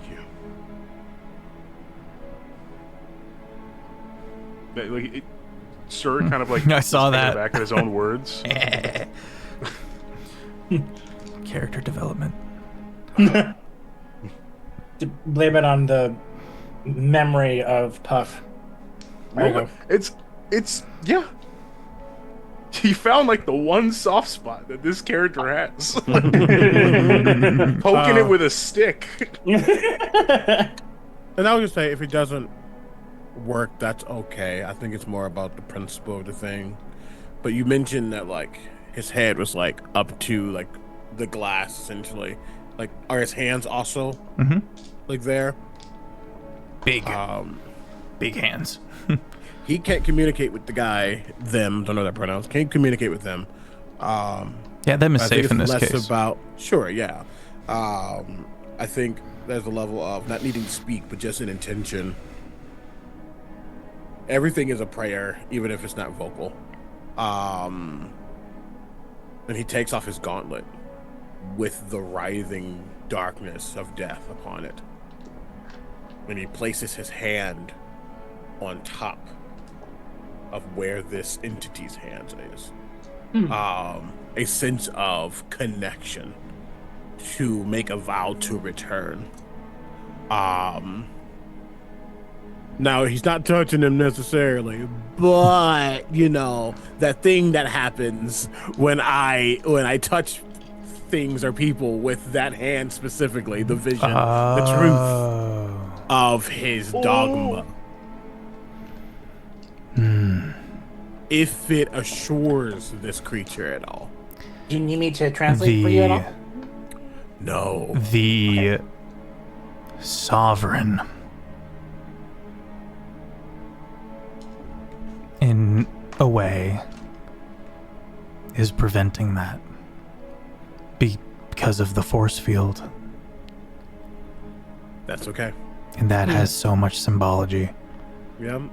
Yeah, exactly. It's not about doing it. It's not about. But now you need to do that. Yep. Yep. He'll be back. They'll be back. Why? That's my question. See, CB is probably very off base, but it's giving like Plea is like a central space of Rowan Owen in some way, shape, or form. Like Not even a little. It is a tucked away. Sorry, I immediately shot that down. I'm so sorry. Wow, fuck my drag. I'm so sorry. I'm so sorry. So dumb. Why would you think? No, I'm kidding. No. Please is supposed to be this small tucked away place. This unimportant city village that sprang up because of its distance between Rillis and the outside. Yeah. That's also got a 100%. certain symbology.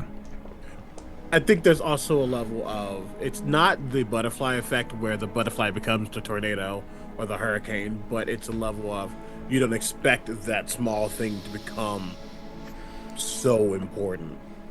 Yes. Perhaps it's always maybe more like yeah. a snowball to an avalanche. Yeah, exactly. Yeah. It's like Yeah. it's always been important, even if you didn't know it. Type of energy. But Why was it named Plea? Look at what happened down here.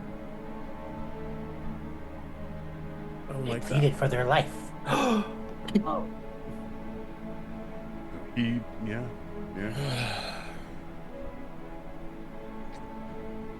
Okay. Well, why don't we ask your broom for another way through?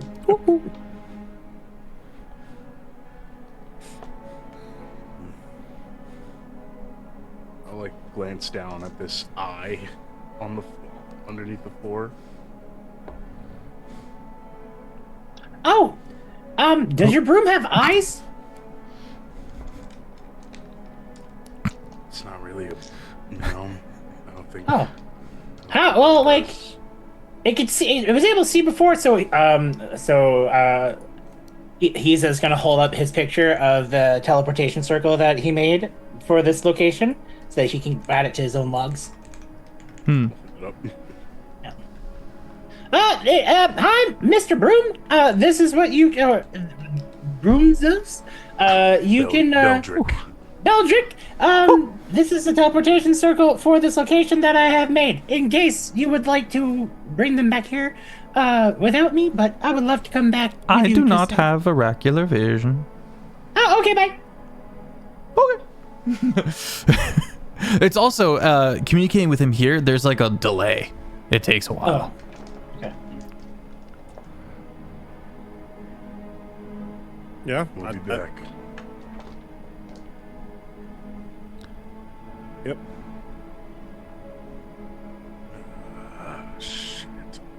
And I think I'd just like at that point, if we're all ready, I'd call Beldrick, have us open up the door, and I'd leave with more questions than I came with. Once again. You're a wizard in the making, sir. You see, typically Solomon's the one's first.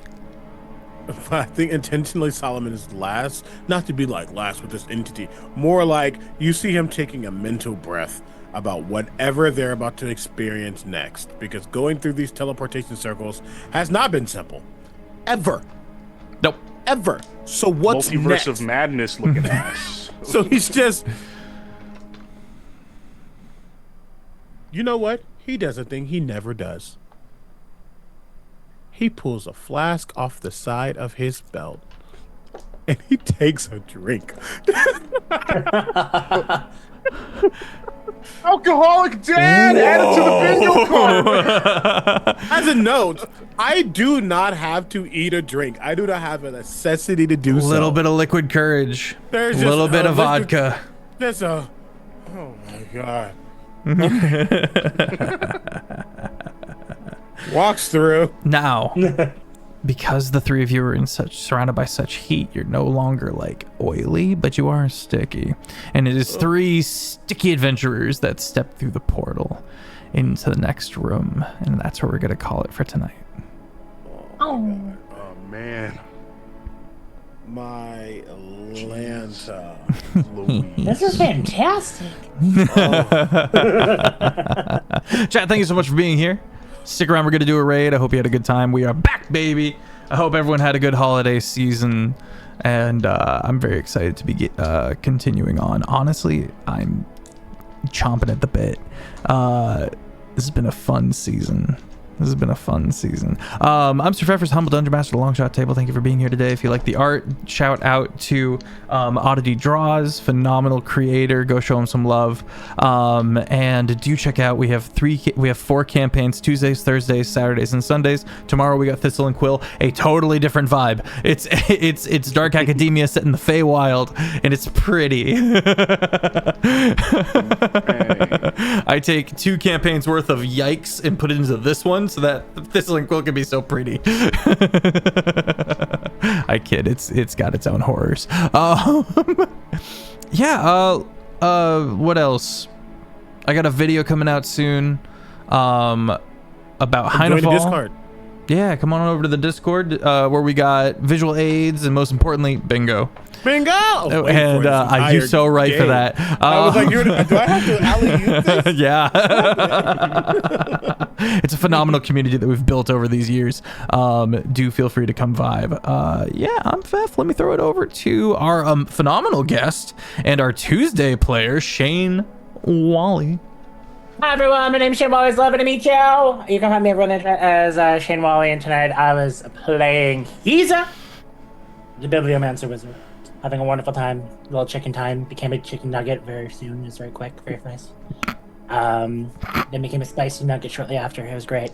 And so it was super fun, super great. Loved watching cannibalism, but also being part of that interactive art museum. And then, you know, now he's made some wonderful friends. I hope that I get to come back a few more times here for Bayonet. This has been super fun. I have watched Bayonet for the weeks and things like that. And I apologize to Annie for not going to the deep dark places of Hiza yet, but maybe one day soon. And but yeah, this was super fun, and I will pass it over to the wonderful Piazza. Hey everybody, I'm tired. World's bullshit. You know, we have each other and we have D&D. So join together, hold hands, tell people you love them, and don't let these assholes bum you out. You know what I'm saying? True. Keep your chin up. But please keep your chin up. But yeah, I've been Pierce Ashwalker / Sir Bloodhunter Rogue.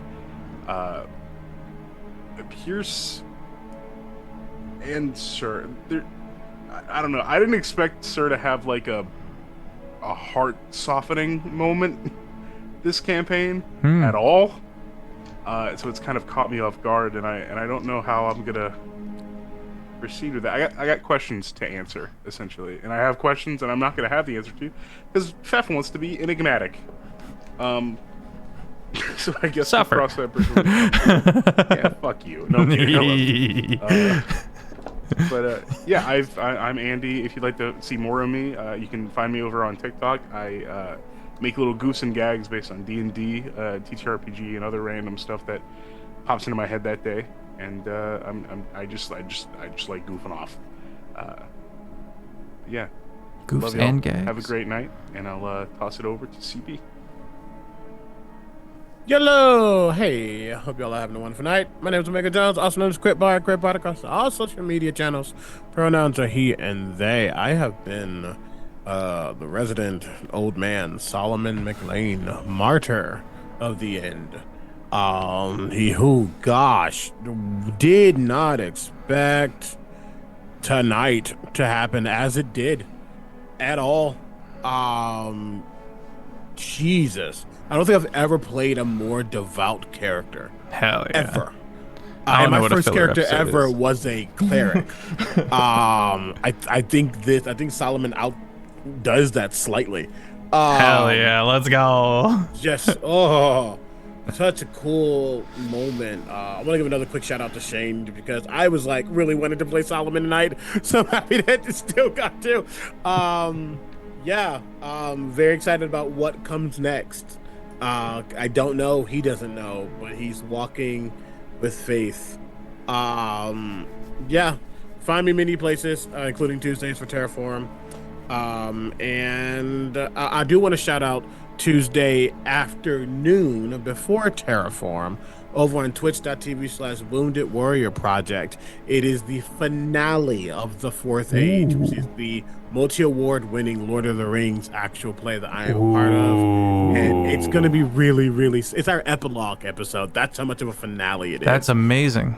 Is 3 chapters, three arcs, and just hurts that it's over.